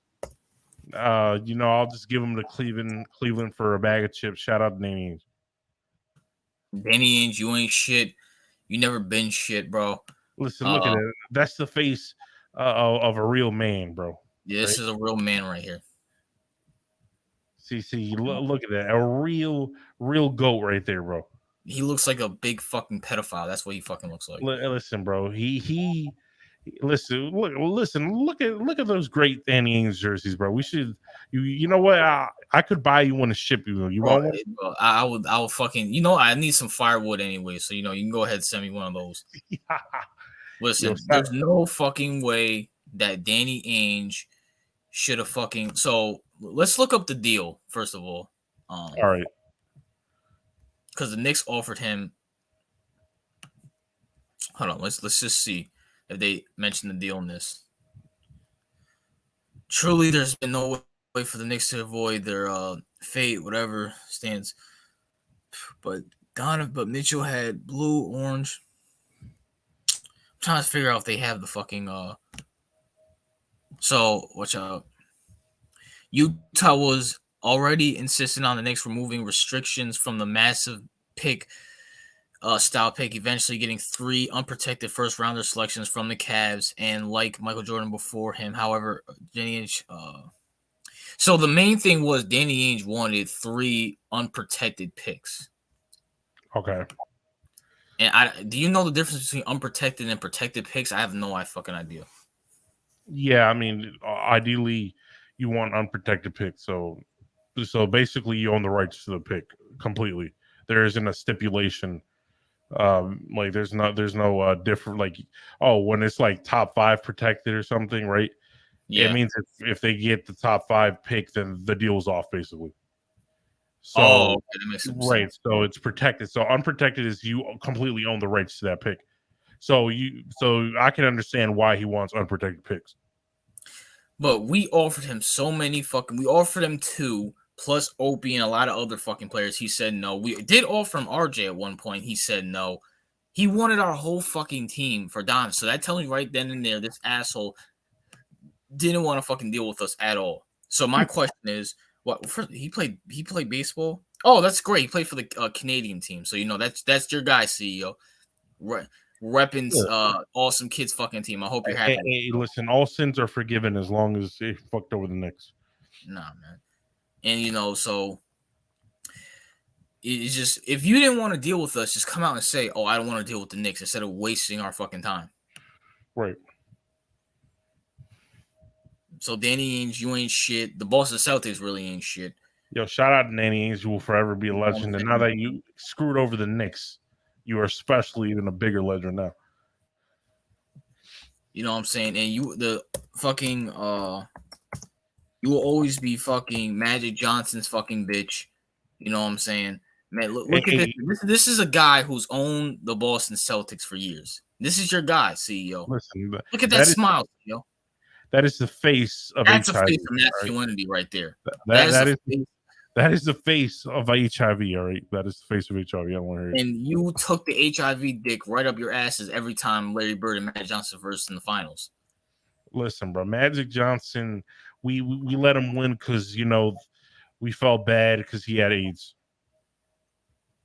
And you guys let him fuck you with his AIDS dick. Right up the ass, right in the fucking and on top of that, since Boston always gets accused of bigotry, you know what I'm saying? We had to let him win because he's probably LGBT and shit, so you know what I'm saying? So, and this is this is the product of what you guys let, this is the product, CEO. Yo, what the fuck? That's his son right there. Bro, his son looks like Lizzo. I don't know why you're laughing, CEO. This is the guy who owned you, and this is his son. So basically, he owns you guys. What the fuck? This is your guy, CEO. Oh my god, bro. He kind of looks like somebody. Oh my god. Is he wearing lipstick? Oh my god. Yes, he's wearing fucking lipstick. What the fuck? Wait, I thought he was gay. I didn't know he was. Wait, is he like trans or some shit? No, he's not trans. He probably likes to dress up though. Yeah, he definitely does. What the fuck? What in the fuck is that? Oh no! What? I'm sorry. No. Just a side note, bro. If you have to kill your son at this point. Like, I mean, come on, bro. Bro, what the fuck? Yo. This is his son for real? Yeah, well, he does look like someone, but I can't pinpoint it. Oh my god, bro. This is his family right here. I'm assuming this is... Oh, that's Samuel Jackson right there. What the fuck is he wearing? Oh my god. Okay, so this is him. Yo, that nigga like 6'7" wearing high heels, bro. I'm like, what? Bro, Magic, you couldn't let him get into basketball? I mean, let's be honest, man. It's not like Magic raised his kid. He probably gave it to the nanny. And the nanny let him wear dresses and shit. And this is what happened. Yeah, man. But since we're on the NBA, CEO, what's your thoughts on I don't know what's hot in the NBA? KD and Kyrie, man. What's your thoughts on those guys? KD and Kyrie. I mean, what else could be said about them, bro? Like, They are who they are. I mean, KD, he made a big spectrum of. This is good. Shaq agrees that Nets star Kevin Durant's career is a failure. I mean, it depends, bro. A failure compared to what? If you compare his career to LeBron, then yeah, it's a failure. If you compare to Steph, it's a failure. If you compare to your average NBA player, then no. Well, hold on. Maybe this is a new aspect. We just look up articles and just review them. So, when one looks at the Brooklyn Nets star Kevin Durant's career, one will see 2 championships, 2 Finals MVP, a regular season MVP. Overall, on paper, he has an amazing career and is for sure a Hall of Famer when he decides to hang up the sneakers. However, some views on Kevin Durant's career may be different. Current Hall of Famer Charles Barkley said Kevin Durant was a failure for not winning a championship while being the guy. Okay, I mean, that's kind of true. His 2 titles in Golden State are not viewed as the same. Is the same as he was playing with guys like Steph Curry, Klay Thompson now in the Bay Area. Another Hall of Famer, Shaquille O'Neal, agrees that Kevin Durant is not viewed as a success in the eyes of older players. Okay, that makes sense due to how he went about winning his championship. So this is Shaquille O'Neal. A matter of fact, would I get copyright if I played this? Well, who is it? It's Shaq. I don't know. I think it's the Big Podcast. I don't think so. Like, if we give commentary, probably not. All right, so let's just react to it. Calling Kevin Durant's career outside of Golden State an abject failure because he does. All right, this bitch kind of looks like Jamel Hill. I kind of want to punch her in her face. Yes, that's just what crossed my mind. I didn't want to say that. Doesn't have the championships. Do you agree? Yeah, if you go back and look at his career as the best player and being the leader, all goes with that. See, we were there. We saw it. OKC up 3-1. One more game. And when you're the guy, all the pressure goes on you. You know, a lot of people was talking about the bus driver. Chuck was absolutely right. He was not driving the bus in Golden State. We were on the bus. You're sitting up front. Does he look at his own career as an abject failure because he doesn't have any championships? He does. And, he says it all the time. And I throw it in his face all the time. We know. We hear you. And listen, he has G14 classification. He does. Not the championship floor, but he's in the building. Mm-hmm. So when guys like us go, whoa, and you win, and we don't respect it, don't get mad at us. That's how we feel. This is the attitude that Kevin Durant is going to say, whoa, I got this many points, and I got this, and I got that. We're not talking about that. We're talking about when you're the guy in championship moments, can you take it to that next level? Mm-hmm. We haven't seen that yet. But abject failure means basically in street terms, you ain't. That's what abject failure means. If you're the guy and you ain't get it done, it means you failed. First of all, I don't know what abject means. It sounded good. Now, CEO, what's your thoughts and opinions on Shaquille O'Neal's statement? I mean, I think he's speaking in the context of like the best players to ever do it. Yes. And if he's talking, if that's the context he's using, then yes, I agree with him. Well, I mean, CEO, let's be for real. Kevin Durant for the last 10 years, especially 2010s, top 5 player.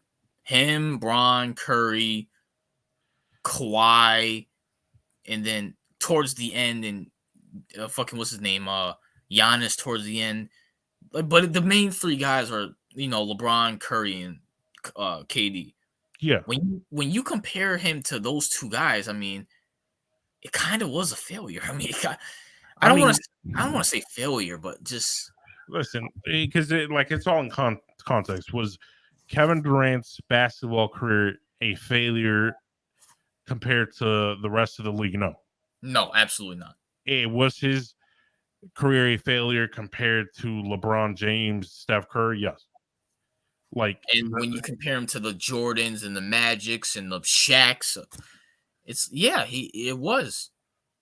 Because let's be for real. After Steph Curry won this title, it's like now people are like, okay, Steph Curry has, even though I think 2014 was a legitimate title, but even if you want to take that away from him because Kyrie and Kevin Love were injured, now he has a legitimate title. Right. KD doesn't have a quote-unquote legitimate title. He doesn't. Because everybody knows he wasn't the leader. It was Steph Curry was the leader. Right. Now, do I think that they would have won those ships without him? Probably not. But at the same time, he's never going to get credit for that because they won one without him. They won 2 without him, technically.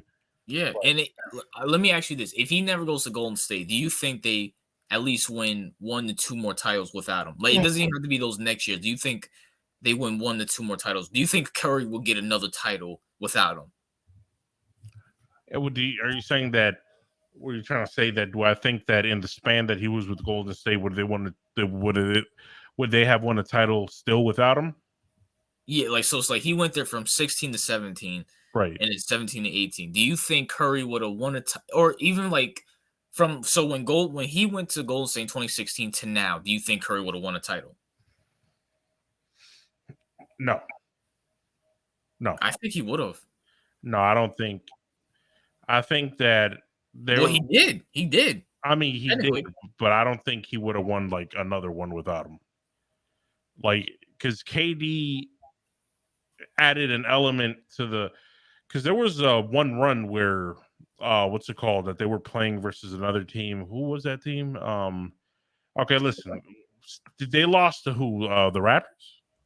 Yes, they lost to the Raptors. Yeah, right, they lost to the Raptors because KD got injured, right? Yeah. Right, and they lost. If KD was there, do they win that one? Probably. Absolutely, yes. So I do think I think Steph still, listen, Steph would at least have 2 titles, maybe 3 without him, right? Yeah, he definitely would have 3 because he just won one this year without him. But 2 guaranteed. But listen, I don't want to say Steph has proven he can win without KD. So this is not me saying, do I think he would have had as many? Probably not. No. So he has the 2 titles without KD, right?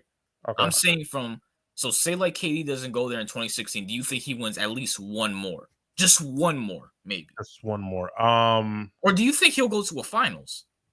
Not even 1. Do you think he would go to a finals? I think he would. I think he could reach. Yes, I think they could go to finals. Yes, I think they still would have won. And even like Klay Thompson also went down too. Like they were injury riddled against the Raptors. So people have to remember that. I mean, people give LeBron an excuse for Kevin Love and fucking Kyrie getting injured, but when KD and fucking Klay get injured, it's like, oh, Steph choked, but find that double standard. But I mean, I think he still would have won 1 more without if KD never went there. I don't think KD wins shit if he doesn't go to Golden State, and we're seeing it now. Yeah. He doesn't win shit without him, definitely. But I do think that he made them invincible. I'm not disagreeing with that. Right, but no, yeah, I don't think KD can't lead a team. That's the problem. Like, he's not a leader. So I agree, but it's just when you look do you think he's in the top 20 of greatest players of all time? Top 20. Yeah, I do think so. Talent wise, yes. No, I'm talking about overall. You can't just put talent wise, he's probably top 3 or 5, maybe. But just overall, when you look at all the great players, do you put him in that top 20? Yeah, I do. But towards the back. We're talking like maybe 18, 19. If we go at top 20 players, if we go down the list, I'm pretty sure we're gonna find someone that we would take KD over. I mean, we would take a KD over them. Let's go down the list. Okay, so this is a list right here. Clearly, we're taking Will over KD. Wait. I don't think that's a good list. We would have to pick the one that goes in order. Oh man! All right.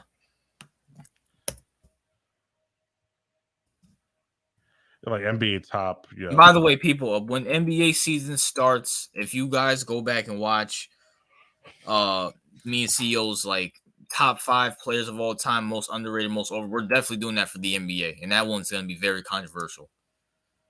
So, but we're waiting for the season to actually start. Yeah.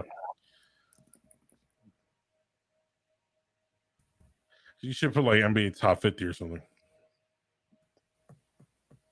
All right, let me do that. That way we can see the whole list. All right, go down. This should be a good. Wow, there we go. Wait, no. Yeah, SI. Go to Sports Illustrated. Oh, this one right here. Yeah, they're not perfect, but it gives us a general idea. All right, go all the way down to 1. So we don't have to do all that dumb shit. All All right. So of course we're taking MJ over. Okay. KD. Yes. All right. Let me get this off the screen. Get that off the screen. All right. Go up. All right. So we're taking Kareem over fucking KD. Okay. I don't agree with Will being number 3, but I'll take him over KD. Yeah, I do not. This is why I said Sports Illustrated's list is not good. But Will is definitely in the top 10. I mean, come on. All right, yeah. I wouldn't take him over KD. Yeah. They're not taking Will over KD? No, I meant the other way. Like, I would take Will over KD. Oh, okay. Magic, of course, we're taking KD. Yeah, I mean, we're taking Magic over KD. Yeah, obviously. We're taking LeBron over KD. LeBron at 5 is a little bit low, but okay, go. I got him at 5. Who's this? No, that's 6? Yeah, this list is garbage. Okay, just ignore the list. Just ignore the list. We know Sports Illustrated is fucking retarded. Okay, yeah, okay. But yeah, I would take I would take Oscar over KD. No, I would take KD over this. I'm taking Oscar, bro. Oscar was he was Russell Westbrook just with IQ. He had the most triple doubles, and he's led his team to finals. KD has not led his team to shit. It's a hard one, but I think I'd have to still go with KD. So let's go to the next player. I'll take Oscar. Of course, we're taking Bird over KD. Yeah, that's just disrespectful putting Bird behind it. All right, go ahead. Yeah, I'm taking Bill Russell over KD. Okay, that's fair enough. Oh, come on, bro. Come on. No way. Not okay. KD, talent-wise, KD blows Jerry West out the water. I would, but come on. I'll take KD over Jerry West. You have to take. Come on. I don't. Yeah, I would. Yeah, I think I would. Yeah, just off of talent alone. Oh, Tim Duncan, of course. Oh, this was garbage. When was this made? Hold on, let me just go back up. 2016. Okay, yeah, it's probably why. Try to look for more recent lists. Okay. Well, you told me to pick this fucking list, dumbass. Yeah, no, I thought it was updated. Like, we got to find a more recent list. It's fucking SI. Even back then, putting Tim Duncan, no, not Wikipedia, because let's keep going down. Let's see. That's 2016, 2018. Let's see. What's this? Wait, go to Medium. Let's see. Wait, what? Yeah, pick that one that says Medium. This one? Yeah, because I see LeBron in the top 3. That makes more sense. This was made in 2021. Okay, then we'll do this one then. All right. All right, let's go all the way back down to 1. Let me see. Yeah, because the other list was flat out retarded. All right, so. Jordan, of course, we already said that. Yeah. Kobe? Well, hold on. Kobe, I don't agree with Kobe at number 2, but yeah, we're taking Kobe over. Yeah, definitely. But yeah, 2's and I think this might be a little bit of a bias since he died. But okay, go. LeBron's 3. Of course, we're taking LeBron over him. Yeah, not a question. Magic is 4. Yeah. Shaq. Okay, we're taking Shaq over KD. Yeah. But this is definitely better. All right, yeah. Shaq. I think Kareem's a little low. Kareem and Kobe should be swapped. All right, go ahead. Agreed. Yeah, agreed. But we already said Bird at 7.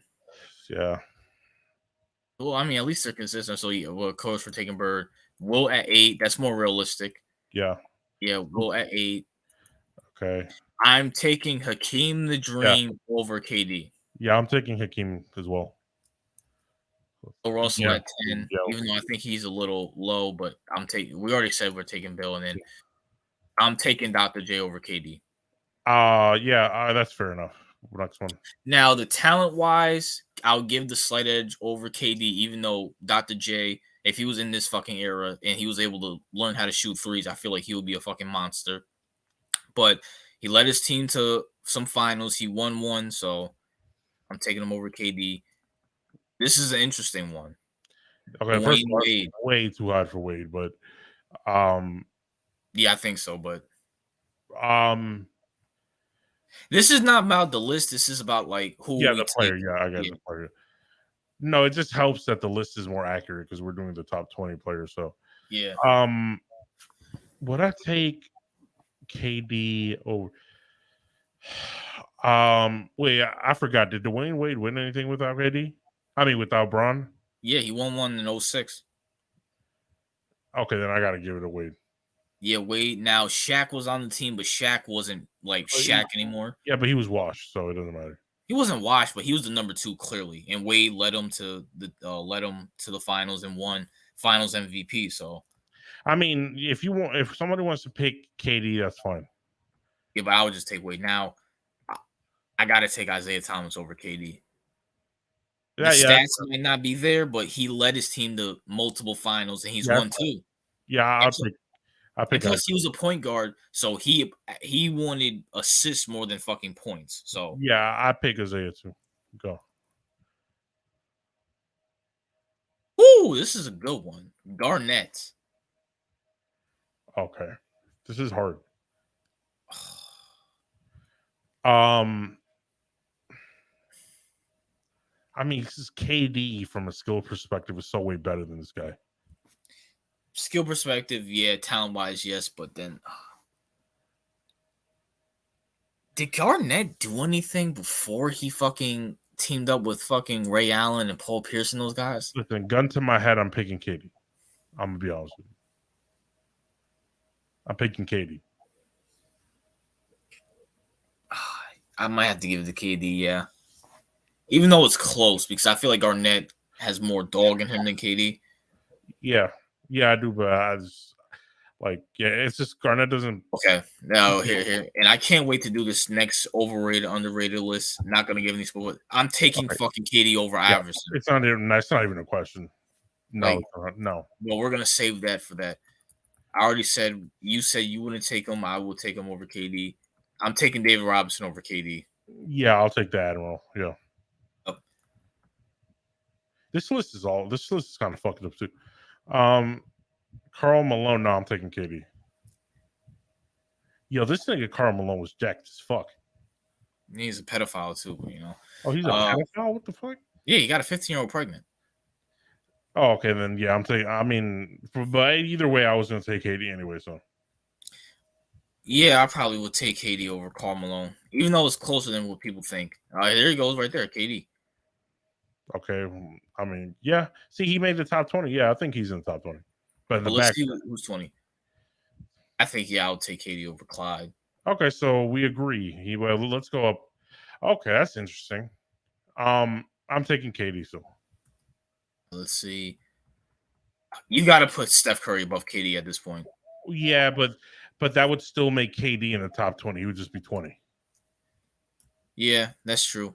Whoa, why is whoa. Dirk? Wait, Dirk? We forgot about Dirk. Oh, wow. Why is he Now, okay, so let's put this in context. Hold up, time out. We're not putting Allen Iverson and we're not putting Karl Malone in the top 20. We can agree. No, we're not. No. Yeah, so he still makes top 20, by the way, yeah. But no, whoa, hold up. If you replace those two, yeah, and hold up, time out. Are you taking Dirk or KD? I think I'm taking Dirk, bro. I mean, he led his team. He led his team. He led his team, but nah, I'm not taking Dirk over KD. He led his team to a finals, and he's won finals MVP, won an MVP. I don't know. Yeah, I don't know. I wouldn't do it. Like, if you told me I had to either pick Dirk or KD with my team, I would rather go KD. Oh, but CEO, this is about winning championships. No, yeah, I know, but I still wouldn't pick Dirk. Oh, come on, man. I think I'm taking Dirk, bro. I'm taking Dirk over KD. Tim Duncan's way too fucking low. That's why I said this list is trash. Okay, we're taking Jason Kidd over fucking KD. That's not even a question. Kawhi Leonard. Wait, Kawhi Leonard only what? He only averaged no. How 18 points per game, really? I have no. Is that real? I gotta look that up after this. But this. I mean, I think this list is pretty dog shit anyway. So yeah. But who are you taking? If we're health wise, prime for prime, Kawhi or KD?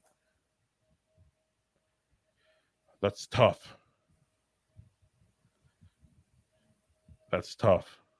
I mean, Kawhi did win one by himself. Yes, he did. Yeah, he did. And he But- was the main factor too, by the way. But if you put KD on that team, I think you get the same result. I don't know. Because here's the thing. Kawhi and KD, their offenses is a fucking wash. Even though KD's a slightly better, their offense is a fucking like Kawhi is great on offense. KD's just a little bit better. On defense, it's no comparison. Fucking Kawhi is way better than KD. That's not even because Kawhi is like a 2-3 time defensive player of the league. Right. But also just I feel like Kawhi has a more masculine, more tougher mindset than KD, to be honest with you. I mean, Kawhi's quiet. I don't know if that's masculine, but I mean, he doesn't like show emotions. Like, I mean, I'd rather have fucking Kawhi than KD just going on fucking Twitter clapping at fucking 15-year-olds. I mean, yeah, I'll give you that. I'll give you that. Like, I don't want him. Like, I feel like KD starts too much drama than Kawhi. This is a wash for me. I can't because it could go either way for me. And then he won with Popovich, and he won with fucking the Raptors, and he was the main factor. The Raptors literally had the same exact team. They just replaced DeRozan with Kawhi, and then a championship.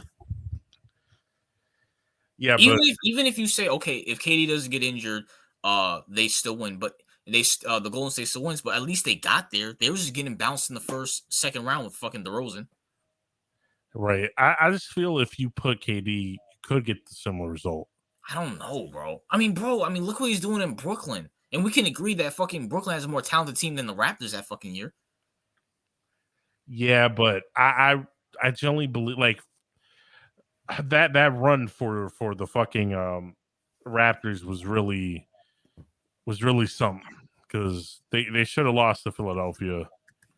But they won. Kawhi pulled it out of his ass. Kawhi pulled it out of his fucking ass. Like, they beat Giannis. It's close. Oh wait, hold up, time out. Can I throw a monkey wrench in here? Yeah, go ahead. If he wins a championship with the Clippers, okay, then yes, then they would put everything in a context for me because if he won with the Clippers, and I'm like, oh shit, he won with the Spurs, he won with the Raptors, and then he won with the so he would be the common denominator, right? Or hell, CEO. What if he just gets to a finals with the Clippers and KD Okay, never goes to if he makes the never goes to a finals? If he makes the finals with the Clippers, then I would say Kawhi over KD. And KD never goes to a finals again. Yeah, that's what I said. If Kawhi makes it to the finals, then the decision's easy for me. It's easy. Right. The only if Kawhi could just stay healthy, bro, that's the problem with that nigga. That's a fact. I'm taking KD over George Gervin. Yeah, it's not even a question. Who's this? Reggie Miller. No, I would say KD. Talent-wise, it's not a question, but I feel like mindset-wise, people say Reggie Miller had the mindset of Jordan, just not the athleticism. So that's why the Pacers didn't win anything. But at the same time, I think I got to yeah, KD just offers way too much right now for me to take this. Yeah, I have to, man. Even though it hurts me as a Knicks fan, I do like Reggie Miller.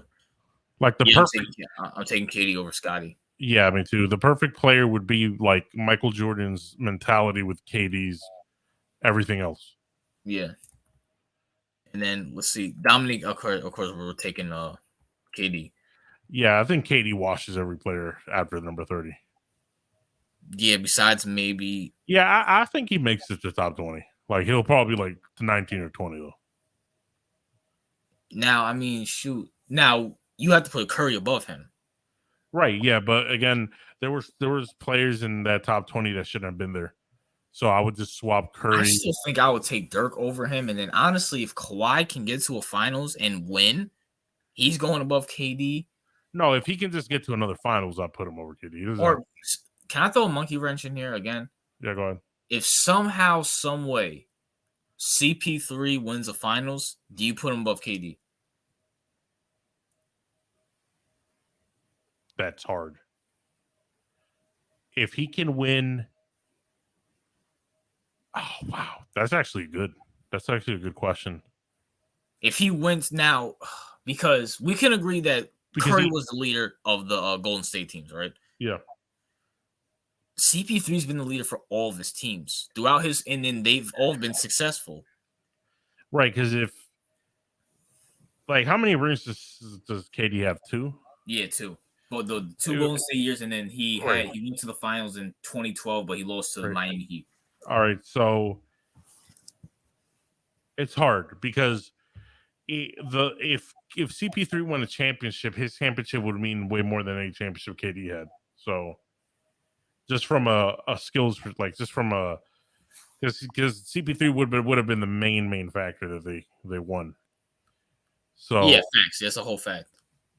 Whereas KD, you could always make the argument that if he wasn't with Golden State, he probably wouldn't have any rings. I mean, see, it's been proven Curry was the leader. It's been proven this year. Curry went to the finals and single-handedly won. Well, not single-handedly, but yeah, he did win it single-handedly because Clay was washed, Draymond was washed, Jordan Poole was young, and I mean, so I think their second best scorer was Andre Wiggins. So what if? But I had a question. What if KD won a ring with the Nets this year? Oh, he might be top 15. Oh, you think a ring with the Nets would change his legacy? Absolutely, yes. KD has the talent. He has this. The only thing that's pulling him back is just his mindset, man. Right, because if he won with the Nets a ring, right? Yes, he would have been. People would consider him the leader of that team because who else is there? Kyrie's not a leader. Like no one believes Kyrie's a fucking leader. Well, I think Kyrie's more of a leader than KD, though. I mean, but I don't think that would be the narrative because people don't like Kyrie in the media. So people don't like KD either. Yeah, but I feel like they dislike Kyrie more because of all that vaccine bullshit. So I mean, they like KD more. Ben Simmons is definitely not fucking leader. Why don't you put yourself at fucking the leader, bro? Nigga, fuck out of here. So I would take but he would get more. He would get most of the credit. Let's put it that way. If you want to see what CEO looks like, this is him right here. You know what I'm saying? This is CEO if he actually worked out. CEO, bro, you could be in the NBA right now, bro. You can fuck out of here. All right. So as I was saying, right? Yeah. So what's it called? Okay, we agreed. Like I think Kyrie is more of a leader, right? You agree, right? So, yeah. But the credit for that win would be given to KD more. I feel like, unless Kyrie pulls some fucking like the thing he did with the Cleveland, like last minute bullshit or something like that. Yeah, whoever wins the Finals MVP is going to be the leader of that team. To be honest with you, right? Because Kyrie can pull some shit out of his ass. So, I mean, we've seen that with his time in Cleveland. Yeah. I mean, he saved. I don't care what anybody says. He saved LeBron's ring. Yeah, agreed. But just KD, he took a backstep this year, man. You got swept in the first round. Yeah, that was embarrassing. That was embarrassing. By the bitch ass Boston Celtics. It's like, dude, come on. First of all, my Celtics are fantastic. Celtics is garbage, nigga. All right. By the way, Jason Tatum is above KD in every single discussion. No. Yes, and you know what? Jaylen Brown is also better historically than KD. No, he's not. What the fuck? What MVPs have they won? Listen, Tatum and Brown are the new fucking best. They're like top 5 best. No, didn't they try to trade Jaylen Brown for fucking KD? No, so they didn't. Thinks fucking KD's better than Jaylen Brown. No, the Nets wanted to trade KD for No, I'm pretty sure the Boston offered up because Jaylen Brown tweeted out shaking my head because he found out that Boston was trying to trade his bitch ass. So I don't know. I gotta do more research on it. Hold on. But go ahead. What were you saying about KD? Right. So KD, yeah, he shouldn't have gotten swept. Like he got swept by the new kids on the block. Like you're supposed to be the fucking historically great player in your prime. You shouldn't be losing to the new kids on the block. You got fucking swept, bro, and they locked her ass up too. Like that's the crazy thing. Yeah, so that was embarrassing. I mean, KD should have beat the fuck out of him, but he didn't. I could have sworn because yeah, right here. Listen, KD needs to stop bitching. All right, well, does it tell them what they were willing to offer? Let me see. Oh my god, bro. I swore because Jaylen Brown tweeted out shaking my head when the rumors came out they were trying to trade him to the Nets for KD. Yeah, but that could always be like he was like, oh, they're talking propaganda. You know what I'm saying? So, oh, what is this? Right here, bro. Right, hold on. Let's see this. Yeah, check a second. Let's see. Now, if I was Boston, I'd rather just keep young player than fucking keep KD. Yeah, that's what I'm saying. Like that was dumb. That's what I'm saying. If they it looks like the Boston Celtics. It looks like the Boston Celtics have nothing to worry about to what Jalen Brunson, despite their previous rumors linking him and KD. So there was rumors about it. Yeah, there were, but there's nothing confirmed about it yet. So yeah, so. But yeah, and well, there's no reason anyone should trade Jaylen Brown for KD because KD's old and injury prone at this point. So, but KD's just listen. If KD wins a title with the Nets or just anywhere else, that would elevate him. But it's just, can he do it? That's what I'm saying. KD, first of all, KD's. Oh shit! Time. Well, go ahead. Go ahead. Wait, what happened? No, go ahead. Go ahead. But no, because I have another player we might have to consider. All right, KD. What's it called? KD. Yeah, if he wins a championship with the Nets, he needs to stop bitching and do it. Like, because if he wins a championship, first of all, his stock would grow and maybe people would be willing to trade for him, even though he's going to be old as fuck. But like KD, the East isn't that strong, so I believe so. You know what? The Nets, the Boston Celtics should have done this. They should have did this. I would love this. Tatum. They should have traded Kate. They should have traded for KD and Ben Simmons and give up Tatum, Brown, and fucking Al Horford. That would have been a great move. Man, whoever did that is on crack. But there's another player we need to consider that we might put above KD. This man, right? Giannis. Oh. Yeah, that's a good one. Now, I do think KD is above you. Whoa. Let's think about this. Hold on, Tom. Let's think about this. I mean, I'd take Giannis right now over KD. Agreed. But let's think about this. Hold on, CEO. Let's think about this. Okay. Giannis is a 2-time MVP, more than KD. He's won a finals, leading the team, won the finals MVP. KD's never done that. Lead the team. He beat KD to do it too, by the way. He's multiple-time Defensive Player of the Year. Woo! Giannis, this is a hard one. I mean, we didn't think about this. We didn't think about Giannis. It's not a hard one for me, to be honest. But would you put Giannis above KD? And would you? I would. But that takes KD out of the top 20. Wait, let me see. Hold on, time out. Because once again, we in that list, we agree with everybody besides Karl Malone and Steph Curry. We agree Steph Curry has to go in the top 20 because he was 22. We have to take we take out Karl Malone for Steph Curry. Okay. There's one more spot. That was who was the other guy? Oh, I think it was Iverson. Yeah. So we take Iverson. Yeah. Then we have to. If you're saying Giannis is in there, that's KD's 21. Yeah, but no, like I would take out Oscar Robertson. You wouldn't. See, that's the difference. Okay, that makes okay. Yeah. But Giannis. The way if Giannis wins another finals, it's a wrap. It's a wrap.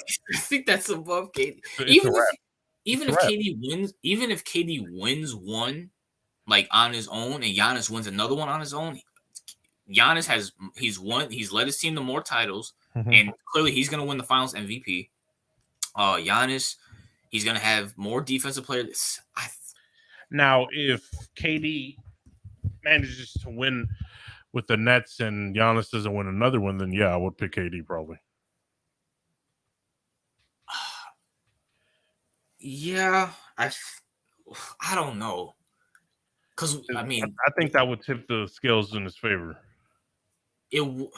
I wouldn't be mad about that. Right. But I mean, but you also have to consider the fact that Giannis won. It's like it's evenly matched. They both won one leading teams. Now KD won a few not leading the team. Right. Giannis is I don't know, man. Giannis, if his stock keeps rising, like if he keeps having the career that he's having now, he's gonna be in the top 20, maybe even the top 15. Okay. Maybe even in the top 10. We don't fucking know. Yeah, we don't know. I mean, like I said, if Giannis wins another title, it's a wrap for me. Or hell, if Giannis wins another MVP and goes to a finals and KD doesn't win MVP, he's not gonna ever win another MVP because he's injury prone and he never even sniffs the fucking finals. I think we got to put Giannis above him. Like, I mean, shit, I put Giannis above him now. Okay, right now, yes, you would say, but I'm talking about like overall, like amongst the greats. Yeah, I'm talking about overall. Yeah, you can't. Can you put Giannis above KD right now? Just like in the overall. Like if I put it into context, I mean it's close. I'll give it to that. It's close. Now, there's no doubt that Giannis, if there was like a fantasy draft, Giannis is going number one. That's just a fact. So, right. But just, I don't see. This is so hard because it's like you mean like real life fantasy draft, right? Yeah, real life fantasy draft. My bad. Yeah, real life fantasy draft. If this was 2K, I would never take Giannis over KD. Oh hell no! I learned my fucking lesson with that shit. That nigga a brick city. But anyway, yeah. But it's just honestly, man, it's just KD. That's a close one right there. Yeah, it is. But I feel like Giannis is gonna overtake him. But that's my point. If Giannis overtakes him, fucking who else is rising in the league? Like I don't know. I think he finishes top 25. I think we have some. You got to put Curry. You got to put Giannis above him. Right, he's still my top 20 because I would boot out Oscar Robinson too. So okay, so that'll leave. Okay, I still can't believe you say you'll take KD over Dirk. Yeah, I would. I don't know, man. This is hard. I wish KD wasn't such a bitch because if he wasn't such a bitch, he would be like top 3 all time. He just doesn't have that mindset. He could have been the best player of all time. Yeah. Whoa, hold up, time out. So there's actually another wild card, and we talked about him, Kawhi Leonard. Now there's 2 guys in there. Well, we're talking about for your list. There's 3 guys: Oscar, Iverson, and who's the other one? Karl Malone. We're taking those guys out of the top 20 for you. Yeah. You got to replace one with Curry, and you just say you replace one. You got to replace one with Giannis. If Kawhi Leonard goes to a finals and wins, you have to give that final spot to fucking Kawhi, and that kicks KD right out the top 20. Yes, if that happens, then yes. And that's let's just be realistic. What's more realistic, Kawhi going to a finals or KD going to a finals? Just at this point, both healthy, assuming. God, it's just they're both injury prone fucks. I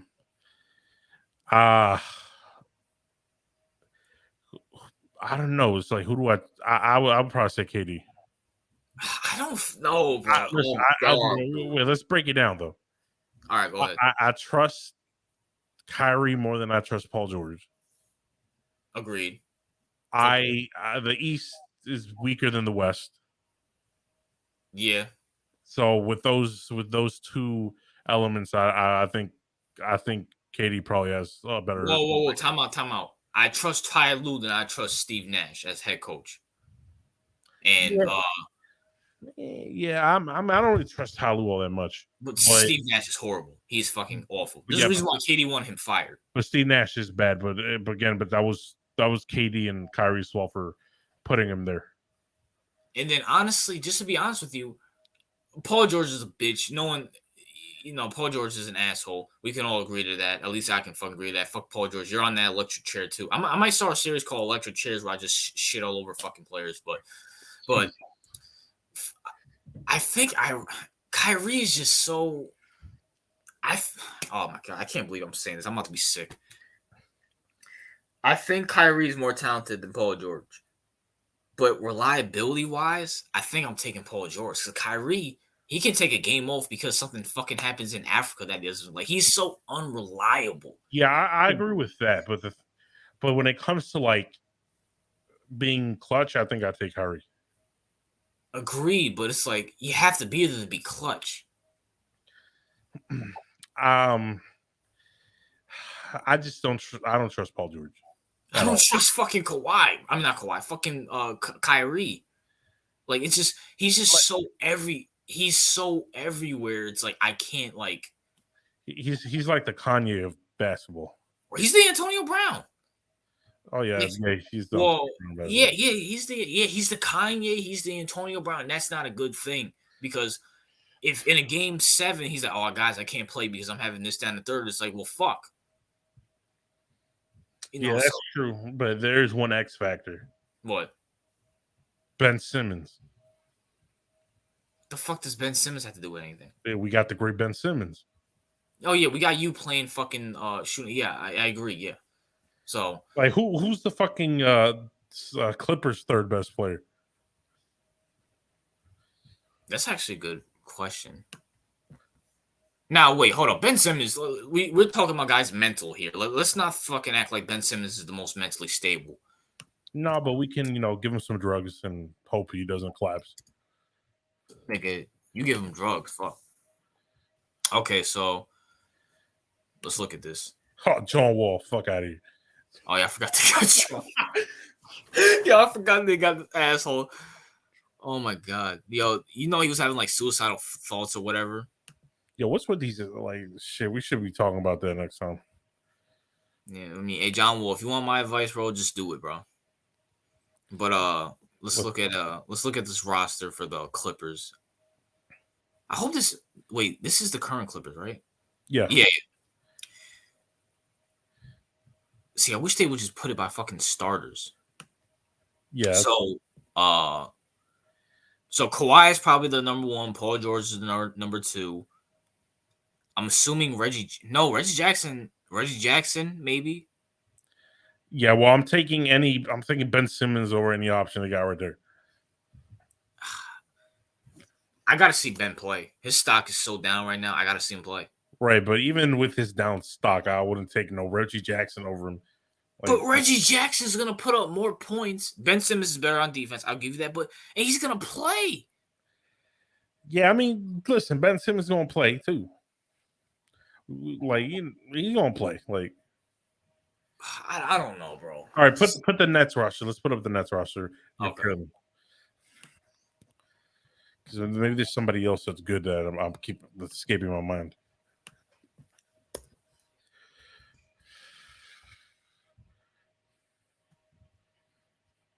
And fucking James Harden leaving might be actually a benefit. All right, so let's what the? Okay, Ben. Oh well, I mean they got Seth Curry.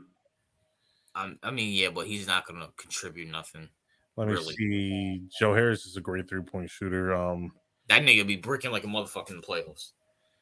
Let's see. That's pretty much it, brother. They actually don't have a very deep team. They don't have a bench. At least the fucking Clippers still have a bench. Let's look at the Clippers again. Let me see. Let me make another tab so we can go back and forth.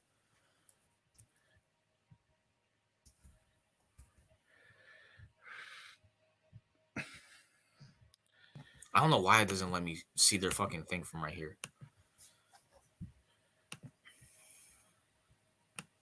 Oh, come on, what the fuck? What the hell is this? Yo, why can't they just tell you the fucking thing? John Wall looks like he's on crack. Yeah, you do. Fucking all right, let me go back.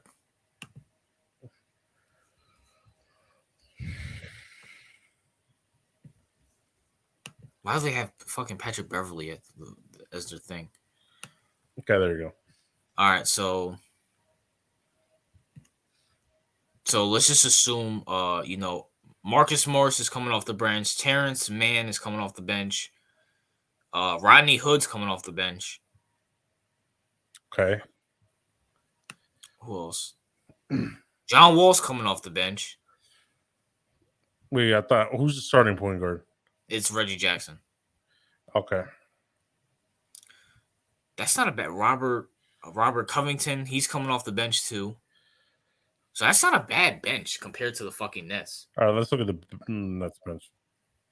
Now let me go to a deeper thing. Yeah, go to the website. Yeah.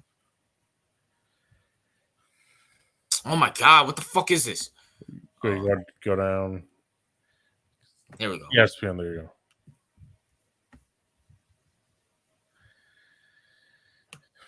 Let's see. Right. Oh, they got LaMarcus Aldridge? I already bet. Yeah, but he's fucking... Nick Claxton's not bad. Nick Claxton's horrible. He's so bad. Blake Griffin's coming off the bench. I think Andre's starting, so we're looking at the bench specifically. So... let's see. Blake Griffin's coming off the bench, so that's one. Patty Mills is bad. Patty Mills. TJ Warren's on that team? I did not know that. Oh, he is? Yeah. Oh, that's actually pretty good, though. Yeah, that's actually pretty good.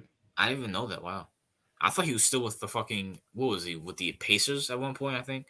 Yeah, because I remember he was lining it up for a while. I think that's it, so... yeah, that's pretty much it. But we have to see what... Okay, but at least... but I can at least say Ben's fucking Kawhi... If Kawhi's healthy, he's going to be nice. When Paul George comes back, he's going to be nice. I don't know if Ben Simmons is going to be fucking nice. I don't know. We got to see where he's at mentally. And then honestly, bro, just with all this bullshit that went on with Kyrie and KD, are we sure they're going to be mentally up there too? Yeah, that's true. But they should be, because if they win a chip, that would make everything a lot more easy for them in terms of... But they have to win it. That's the problem. And then they're both injury prone too. It's like... I mean, Kawhi's injury prone as shit too. So. Kawhi's injury prone. So is Paul George. It's just... And then plus coaching, I'd rather have Ty Lue over Steve Nash. Steve Nash is horrible. And the simple fact that Kyrie and KD chose him shows kind of their like I don't know. And then Kyrie and Steve Nash are not seeing eye to eye because I guess Kyrie said, "You're fucking garbage. Kobe should have won your MVP," or some shit like that. I think I posted that in the Discord. Oh yeah. I can't trust the Nets. I'd rather trust Kawhi and yeah, because the best argument you have is that because they're so dysfunctional right now, right? Like, yeah, at least the Clippers have stability, right? Yeah. So I can give you that, but the West is hard as shit. Okay. But I mean, is the West really that hard? Let's see what they got. The Lakers fucked up anyway. They're not relevant anymore. Right? They ain't doing shit. All right, so let's see. We got the fucking Golden State. Okay, that's one. Let's see who else is in the West. Why is it blanking? Now we're talking about a healthy Clipper team. A healthy Clipper team. Oh yeah, that's hard because a healthy Clipper team would be like top 3, right? Absolutely, that's the problem. Yeah, it's hard. If the Clippers were in the East, oh my god, I'd be like, yeah. It's between them and the Bucks, to be honest with you. Right, I'd be like, yeah, okay, yeah. But see, you're proving my point. If it's between them and the Bucks, I think the fucking Clippers would smack the fucking Nets if they saw them. I don't think they would smack them up, but I do think that it'd be. They'll win the series. So that's my point. Is that I feel like Kawhi can get to a finals than KD, and that's why you have to put Kawhi in the top 20, especially if he wins one and KD never fucking wins one. Right. If he wins one, then yeah. But if he never wins one, then it's kind of like. Who are you talking about, KD or Kawhi? Kawhi. If he wins another one, then yeah. But yeah, but you even said if he even goes to a finals, or hell, if he goes to 2-3 finals and loses all of them, and KD never goes to one, I mean, yeah, I'll give you that. But I don't know. But even with like the West, Golden State, we all know they're going to be a factor. Oh, wait, hold on. Now that I'm looking at the West, right? Yeah. I'm looking at these teams. Okay, the Lakers are washed. They're garbage. They're not. No, they're done. Okay. The Suns are a threat. I don't know, man. I Against think a healthy Clippers team, but they still are a threat. Like they're a threat. CP3 and Devin Booker choked though. The Golden State will always be a threat. Yeah. Apart from that, like who am I? Apart from them, I don't think there's many other people. Because who else? What, Luka? Come on. But they lost Jalen Brunson, and now they're trying to trade Tim Hardaway Jr. Right. So Luka, Jokic. No, I don't see that. Even though Jokic would be the better player out of all of them right now. I think I wouldn't take if I can get a healthy Kawhi. I think I would take him over Jokic. But right now, since Kawhi is out for injury, I had to take Jokic. Yeah. Yeah, I mean, given all the factors, I'm not talking like prime for prime. I'm talking like right now. Yeah, I would take. Yeah.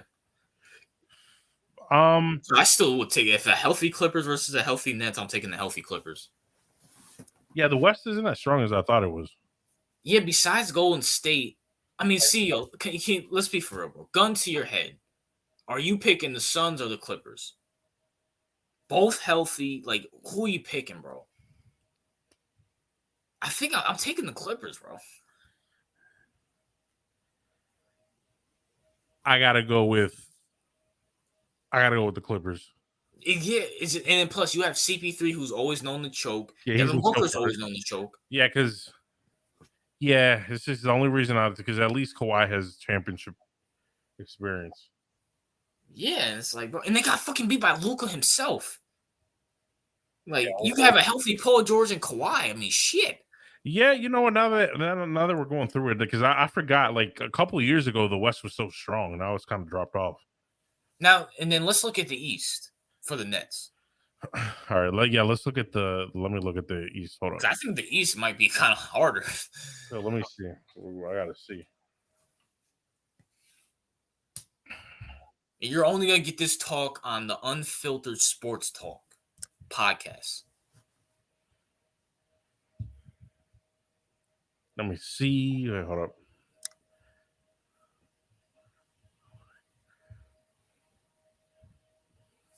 My CEO's looking that up. Just want to say, fuck you, Danny Ainge. You still ain't shit. Daniel Jones, you're fucking trash. Fucking hate you. Paul George, you still ain't shit. Lamar, you're still overrated as fuck. Nigga, first of all, Danny Ainge, thank you. The Knicks deserve nothing but fucking displeasure and torture. Danny Ainge, you're gonna fucking kill over and die soon, bro. You're like 50 years old. Shout out to Danny Ainge, and you will be in heaven. By the way, Danny Ainge. No, you're going to hell. Danny Ainge will be in heaven. Danny Ainge is gonna be hell, fucking eating chicken ass with CEO and the devil. But did you look at the East yet? Okay, so now I'm looking at it, right? Yeah. Okay, because the Celtics are a threat. Celtics, I'll give you that. Celtics. The Sixers are actually a threat. Sixers are a threat. Yup. The Bucks are a threat. Bucks, of course. The Heat are a threat. Miami. Yup. Also, by the way, wait, go ahead. Just with that alone, I think. By the way, I just want to make this clear, and I think I will take the Nets over the Hawks, but the Hawks got DeJounte Murray now. Nah, the Hawks. Nah, I don't know. I wouldn't put my stock in them. And then the Cleveland Cavaliers got Donovan. Yeah, that's not enough. Yeah, but I mean, I think those are the most threat. Like, if you take into account the Celtics, Sixers, Heat, and Bucks, that's still kind of more competition than the Clippers got, to be honest with you. I mean, the Clippers, realistically speaking, only have to beat Golden State. Like, I would put Golden State and the Suns. Like, I don't think they would lose to the Suns, but they still are kind of a threat. So, okay, even if I give you that, that's still so the Clippers' only competition is the Suns, even though we will lean towards more the Clippers and Golden State. The Nets have to go through the Sixers, Miami, the Bucks, and fucking and Boston, all healthy. Because a couple of years ago we could have added the Lakers, and that would have made a lot harder. Yeah, but the Lakers, they ain't doing. They got Westbrook and they got fucking Patrick Beverly now. So I mean, and AD hasn't shot a ball since April. So they're a dumpster fire. The Matt, I don't see the Dallas is they lost Jalen Brunson. Now they're trying to trade Tim Hardaway, so it's gonna be Luka by himself. Yeah. I think the East might be harder now. I don't see, and I think I mentioned this earlier when we were talking about football. There's something about Memphis I just can't put my arms fully around them. Same thing with you. I can't pull my no. That's why I didn't say Memphis, because what am I supposed to be afraid of? John Morant? No, I'm not afraid of John Morant. Yeah, I just can't put my. And honestly, a healthy Memphis versus healthy Clippers. I mean, it's not even comparison. No, that's why I didn't put. That's why I didn't even mention Ja. But I'm just saying all the teams that went to the playoffs this year. Now, I don't think a healthy Pelicans team. I don't think they're beating the Clippers, but I mean. Oh yeah, I forgot another team. What? The good old Trailblazers with the grinding it Dame Lillard. Oh yeah, then I still can't believe that guy still re-signed with the fucking Dame is just. I give up on Dame. No, I think Dame just wanted the money, because let's be honest, I don't think what other team would have paid him that money at that age. He's made a shit ton of money, and plus, don't you want to have a? Well, I mean, I guess he does have a legacy because he's in the top 75. So, right? I mean, he was offered a shit ton of money and he took it. I can't blame him for that. But don't you want to win a ring though? I mean, I have to think about it. I'm like, where else could he go to get a ring in the West as a point guard? The Lakers. But he would have to take shit money. But he'll win a ring though. I mean, does Damian Lillard has all these sponsors and shit like that? He doesn't really need the money. He just, I feel like he's kind of lazy, bro.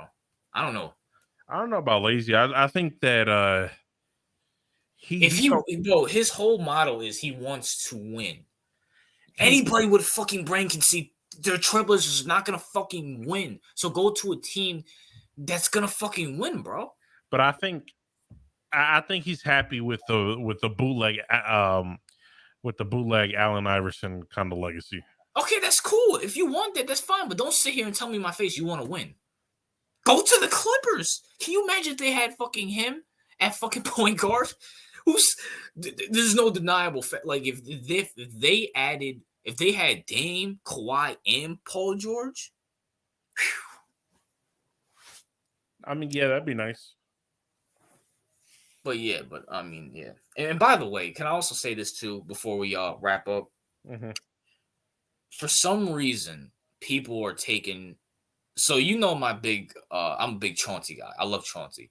Okay. I'm taking Chauncey over James Harden, Damian Lillard, and Westbrook on the simple fact that he is a better team player. He might not put up the big numbers that they do, but he's way more clutch, and he's a better winning player than fucking all three of those guys combined. Do you agree or disagree? I kind of agree. Now, hold on. Why do you kind of agree and why you kind of disagree? Look, I would take him over Westbrook. Yes. I would take him over Harden. Okay. But I don't know if I'd take him over Damian. How are you not going to take him over Dame? I don't know. I don't know. Like I like Dame. Chauncey led the fucking Pistons to multiple championship rounds and won a finals with them. Went to the Nuggets, led them to a championship round. Then came to the Knicks and led us to the second round. This dude has been successful everywhere. What the fuck has Dame done? He's been to one conference final and got fucking swept. Yeah, I understand that point, but I don't think that I wouldn't like Chauncey's good. Where would you put Chauncey in point guards? That's actually shit. All right, let's look it up, man. Fuck. Yeah, let's go down point guards. That'd be interesting. Let's go. NBA's all-time point guards. Yeah.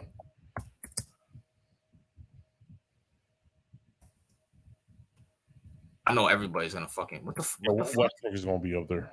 What you want to bet? Why the fuck? Okay. All right, let's just go to. Wait, that's the all time. Oh, all-time point. Okay, guard. How'd I put that? But let's go to a list. Okay, ESPN right here.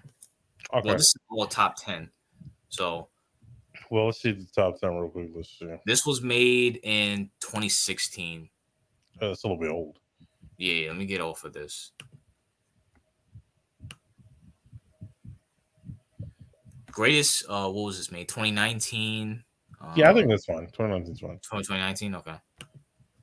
I think it's all-time point guards. What the fuck? Oh, fuck. Come on, no. Ah, man, fuck. All right. 40. This was made in 2022. Oh, that's even better. All right, yeah, fuck that list. All right, let's see. Oh shit, hold on. Do I have to oh, okay, let's click. Oh, I hate those. So wait, hold on. Okay. 40 so grade. I guess Kyrie. I'm taking Chauncey over Kyrie.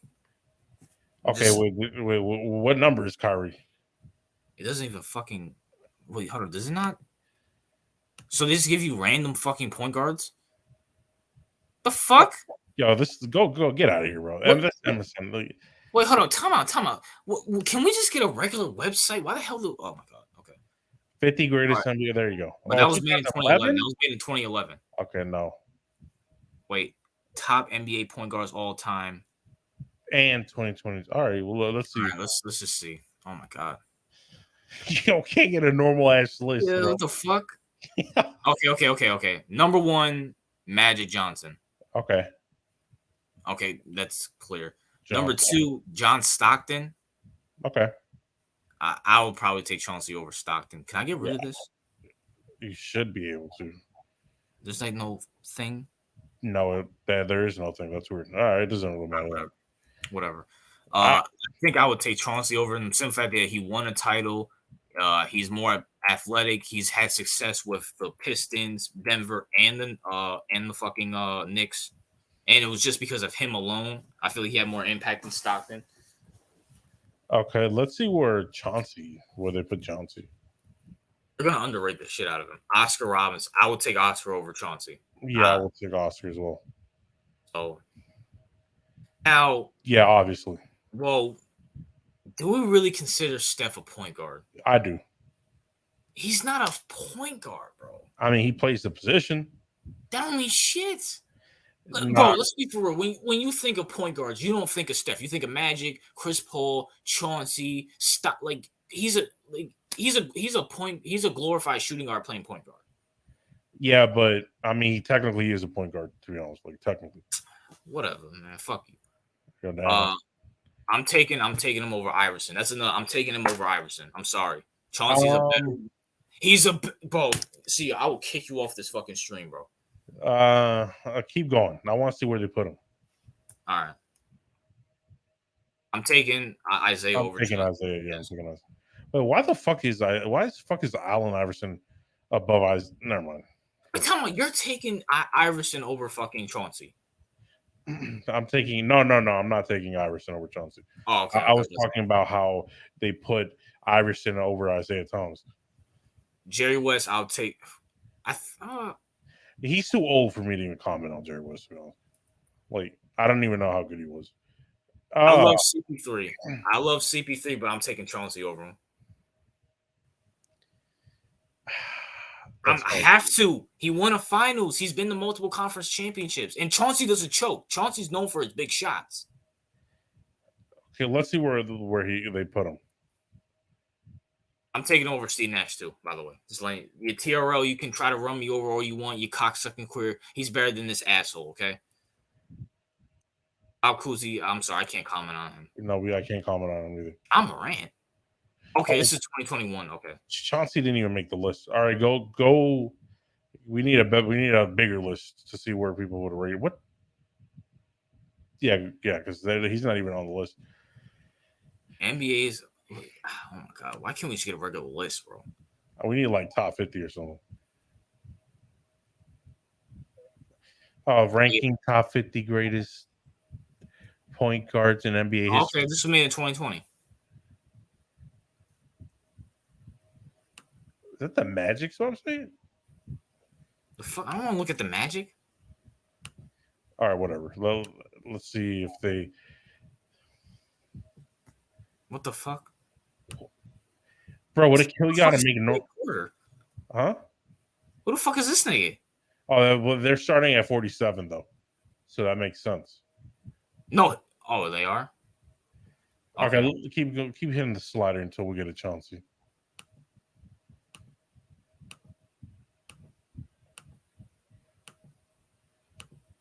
Yo, these websites, like, they're I don't know what's. I'm just clicking the websites. Rajon, Michael. Isaiah Thomas at 30? Yeah. Oh no, this is bitch ass Celtics. Isaiah Thomas. I mean, no Celtics player. Ben Simmons. What the fuck? Oh, damn. All right, Ben. All right, keep going. Okay, CEO, I see you, bro. John Wall. What the fuck? Yo, get the fuck out of here. What the fuck has John Wall done? Penny. Luka. All right. Dame. Okay. Dennis Johnson. Tim Hardaway's another underrated one, too. Kyle Lowry. He's number 23. Oh, man, point guards, that's pretty bad. There's no way he's 23, bro. That's pretty bad. I mean, I don't think he's like I don't rate him as highly as you do, obviously, but okay, let's just see who's let's see who's ahead of him. Who the fuck is this? Yeah, I think I would take Chauncey over Kyrie because I think he's a better leader. But if you want to say you'll take Kyrie over Chauncey, I wouldn't be mad at it. Yeah, I'm taking Kyrie. No, Dick, I can't comment. He played for the Knickerbockers, so you know. I can't know who the fuck that is. Dave Bing. Who the fuck is that? I don't know.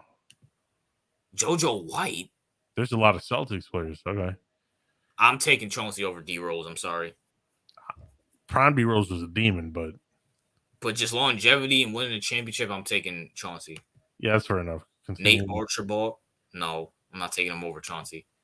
I don't even know these people. So. I'm taking Chauncey over Gary Payton. I gotta take Chauncey over CP3. I don't know, but I don't think I wouldn't. But you gotta look up Chauncey, bro. I'll tell you. I think you overrate him, but bro, whatever. I'll take Will Frazier over Chauncey. Will Frazier. Hold on. Tony Parker? I mean, he wasn't instrumental on that team, though. If you put Chauncey in the same situation, do you think he'll be successful? Yeah, I do think so. But I'll take him over that. Bob Cousy, no. I can't comment. I'm taking him over Westbrook. I mean, I knew they were gonna. Number 9? I knew they were gonna overrate him, bro. I knew they were gonna overrate him.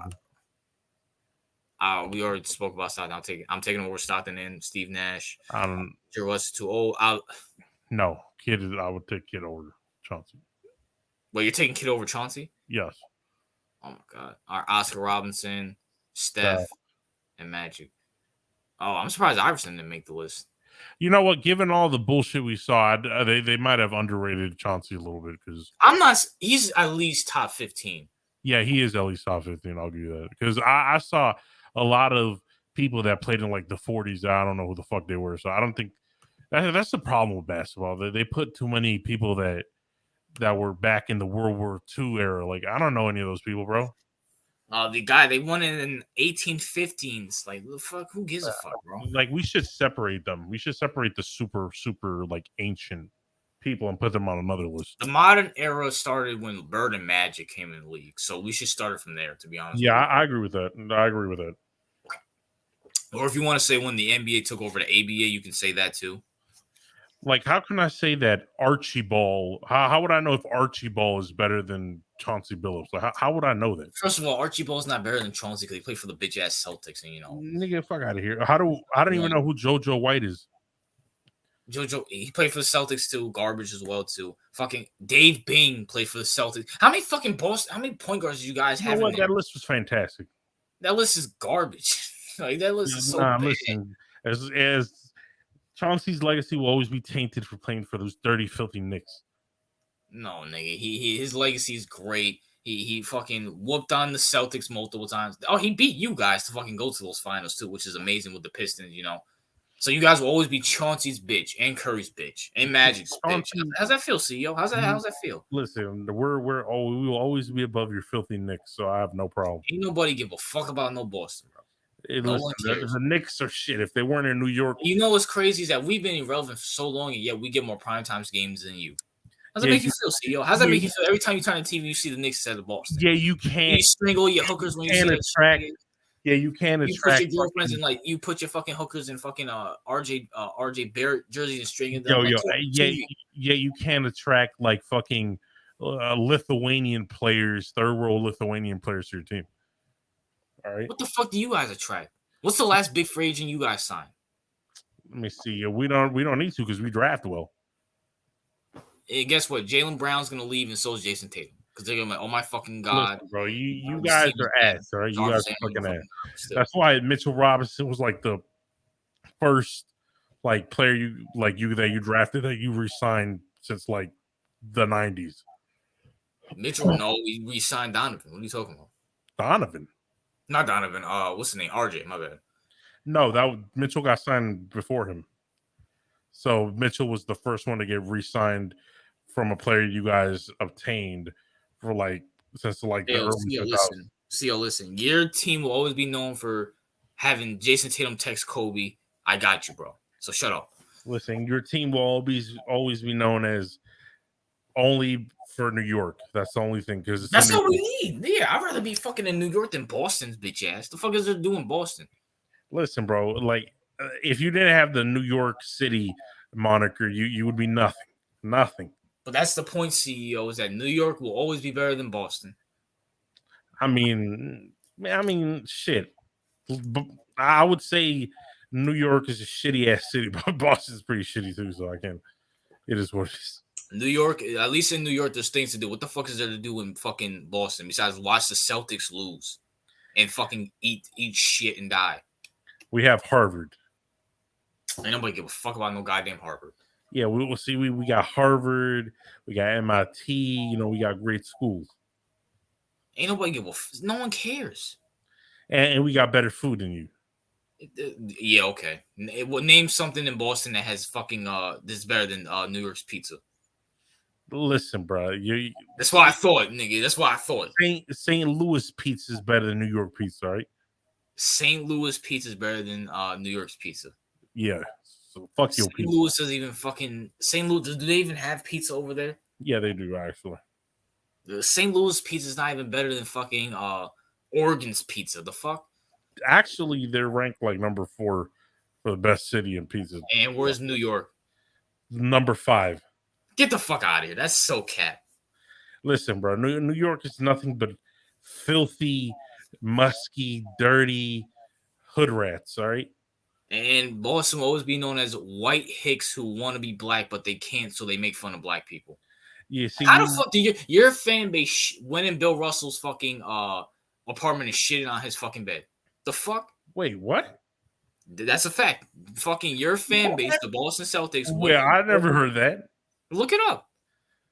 Yo, look that up right now. Okay, shit. I never heard that shit. Why would they do that to their own player? That makes no sense. Because you guys are fucking no class assholes, racist piece of shit. Bill Russell and breaks into his house. 1 year, fan broke into Bill Russell's home, spray painted racist words in the living room, smashed his trophies, and defecated in his bed. Think of it. That's not no fucking Celtics fan. The fuck? Fans broke into his phone. It was Celtics fans. Bro, we can't. No way. That wouldn't make sense. Just like saying, nigga, this was back in like the 60s. Oh, that's in the 60s.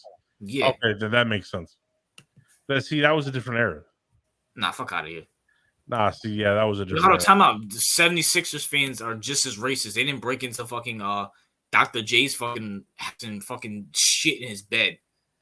Hey, listen, bro. That was probably your great-great-grandfather probably did that shit too. Listen, at the end of the day, New York is full of disgusting, filthy greaseball Italians, all right?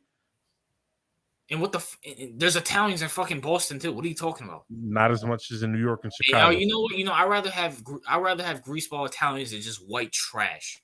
Just blowhards going all the fucking time. All right. Yeah, listen, bro. And by the way, your fucking players throw shit at their own fucking fans. So I'm own fucking players. Yeah, and next time you come, we're gonna piss on you niggas. So fuck you. Yeah, I ain't gonna piss on shit. All right, y'all gonna get bound. Y'all gonna lose to my Knicks like y'all always fucking do. You know what I'm saying? Like, you know what I'm saying? And aren't you guys LeBron James' bitch too? I don't want to hear shit. Nah, nigga, we're the same niggas that went to the finals and got bitched by Curry got bitched by LeBron in 2018. We're the creme de la creme of the NBA. I don't want to hear shit. Creme de la creme of what? Shit? Yeah, I know. Nigga, we're an elite franchise. You're a peasant franchise.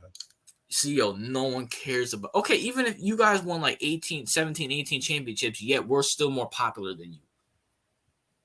Yeah, because you're in New York. Because New York is just better than fucking Boston. That's just a fact. Nah, it's New York. That's why your ass went to Columbia, not Harvard, nigga. Nah, your ass is full of what's it called? Your city's full of crack. That's why everyone likes it, right? Our city Boston's full of white trash. Our city's drug free. Your city's full of crack and Puerto Ricans. We don't have Puerto Ricans in New York. Actually, you have a shit ton of them. You know, I'd rather have Puerto Ricans than just white trash. You got a bunch of TOPs running around. You guys have a bunch of Michaels running around. So I'd rather have TOPs than Michaels. No. That's Chicago and Florida. They got a bunch of Michaels running around. And then you know what, Boston, you guys have a bunch of TRLs running around there. Just running motherfuckers over.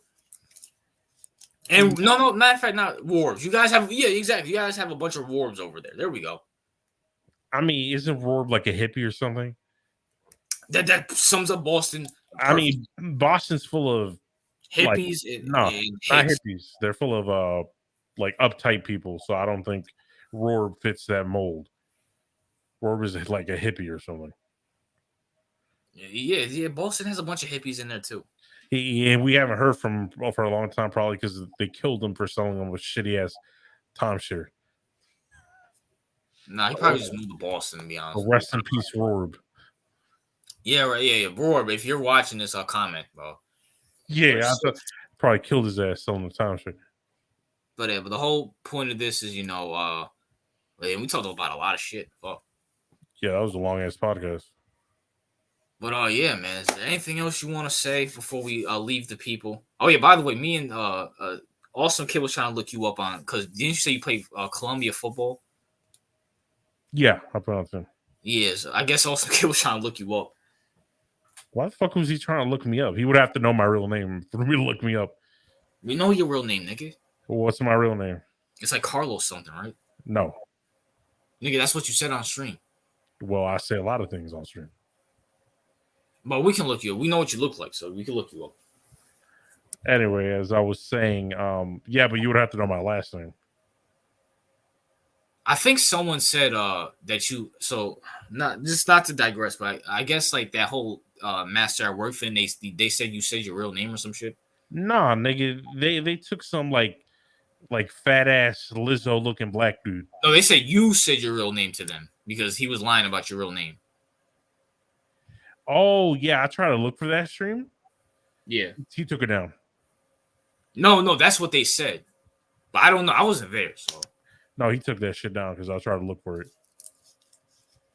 Yeah, I did. That's one because I don't know what the hell you got. They kept saying they like use some fat black guy as your picture or some shit like that. I'm like, what the CEO's always been that fucking Ben Simmons light skinned nigga that I always saw. Yeah, that's why I was like, what the fuck?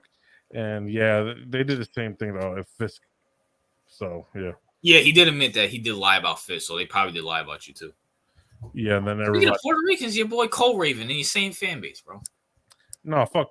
Cole Is he still around, by the way? I have no idea. I've never searched him up ever since that whole situation. Yeah. So, besides that, man, is there anything else you want to say? I mean, damn near went 3 hours. Shit. Nah, there's not much I want to say other than fuck all your teams. Y'all can go eat dicks. I have to agree with that. But yeah, Unfiltered podcast is done. Peace out, y'all. Peace out.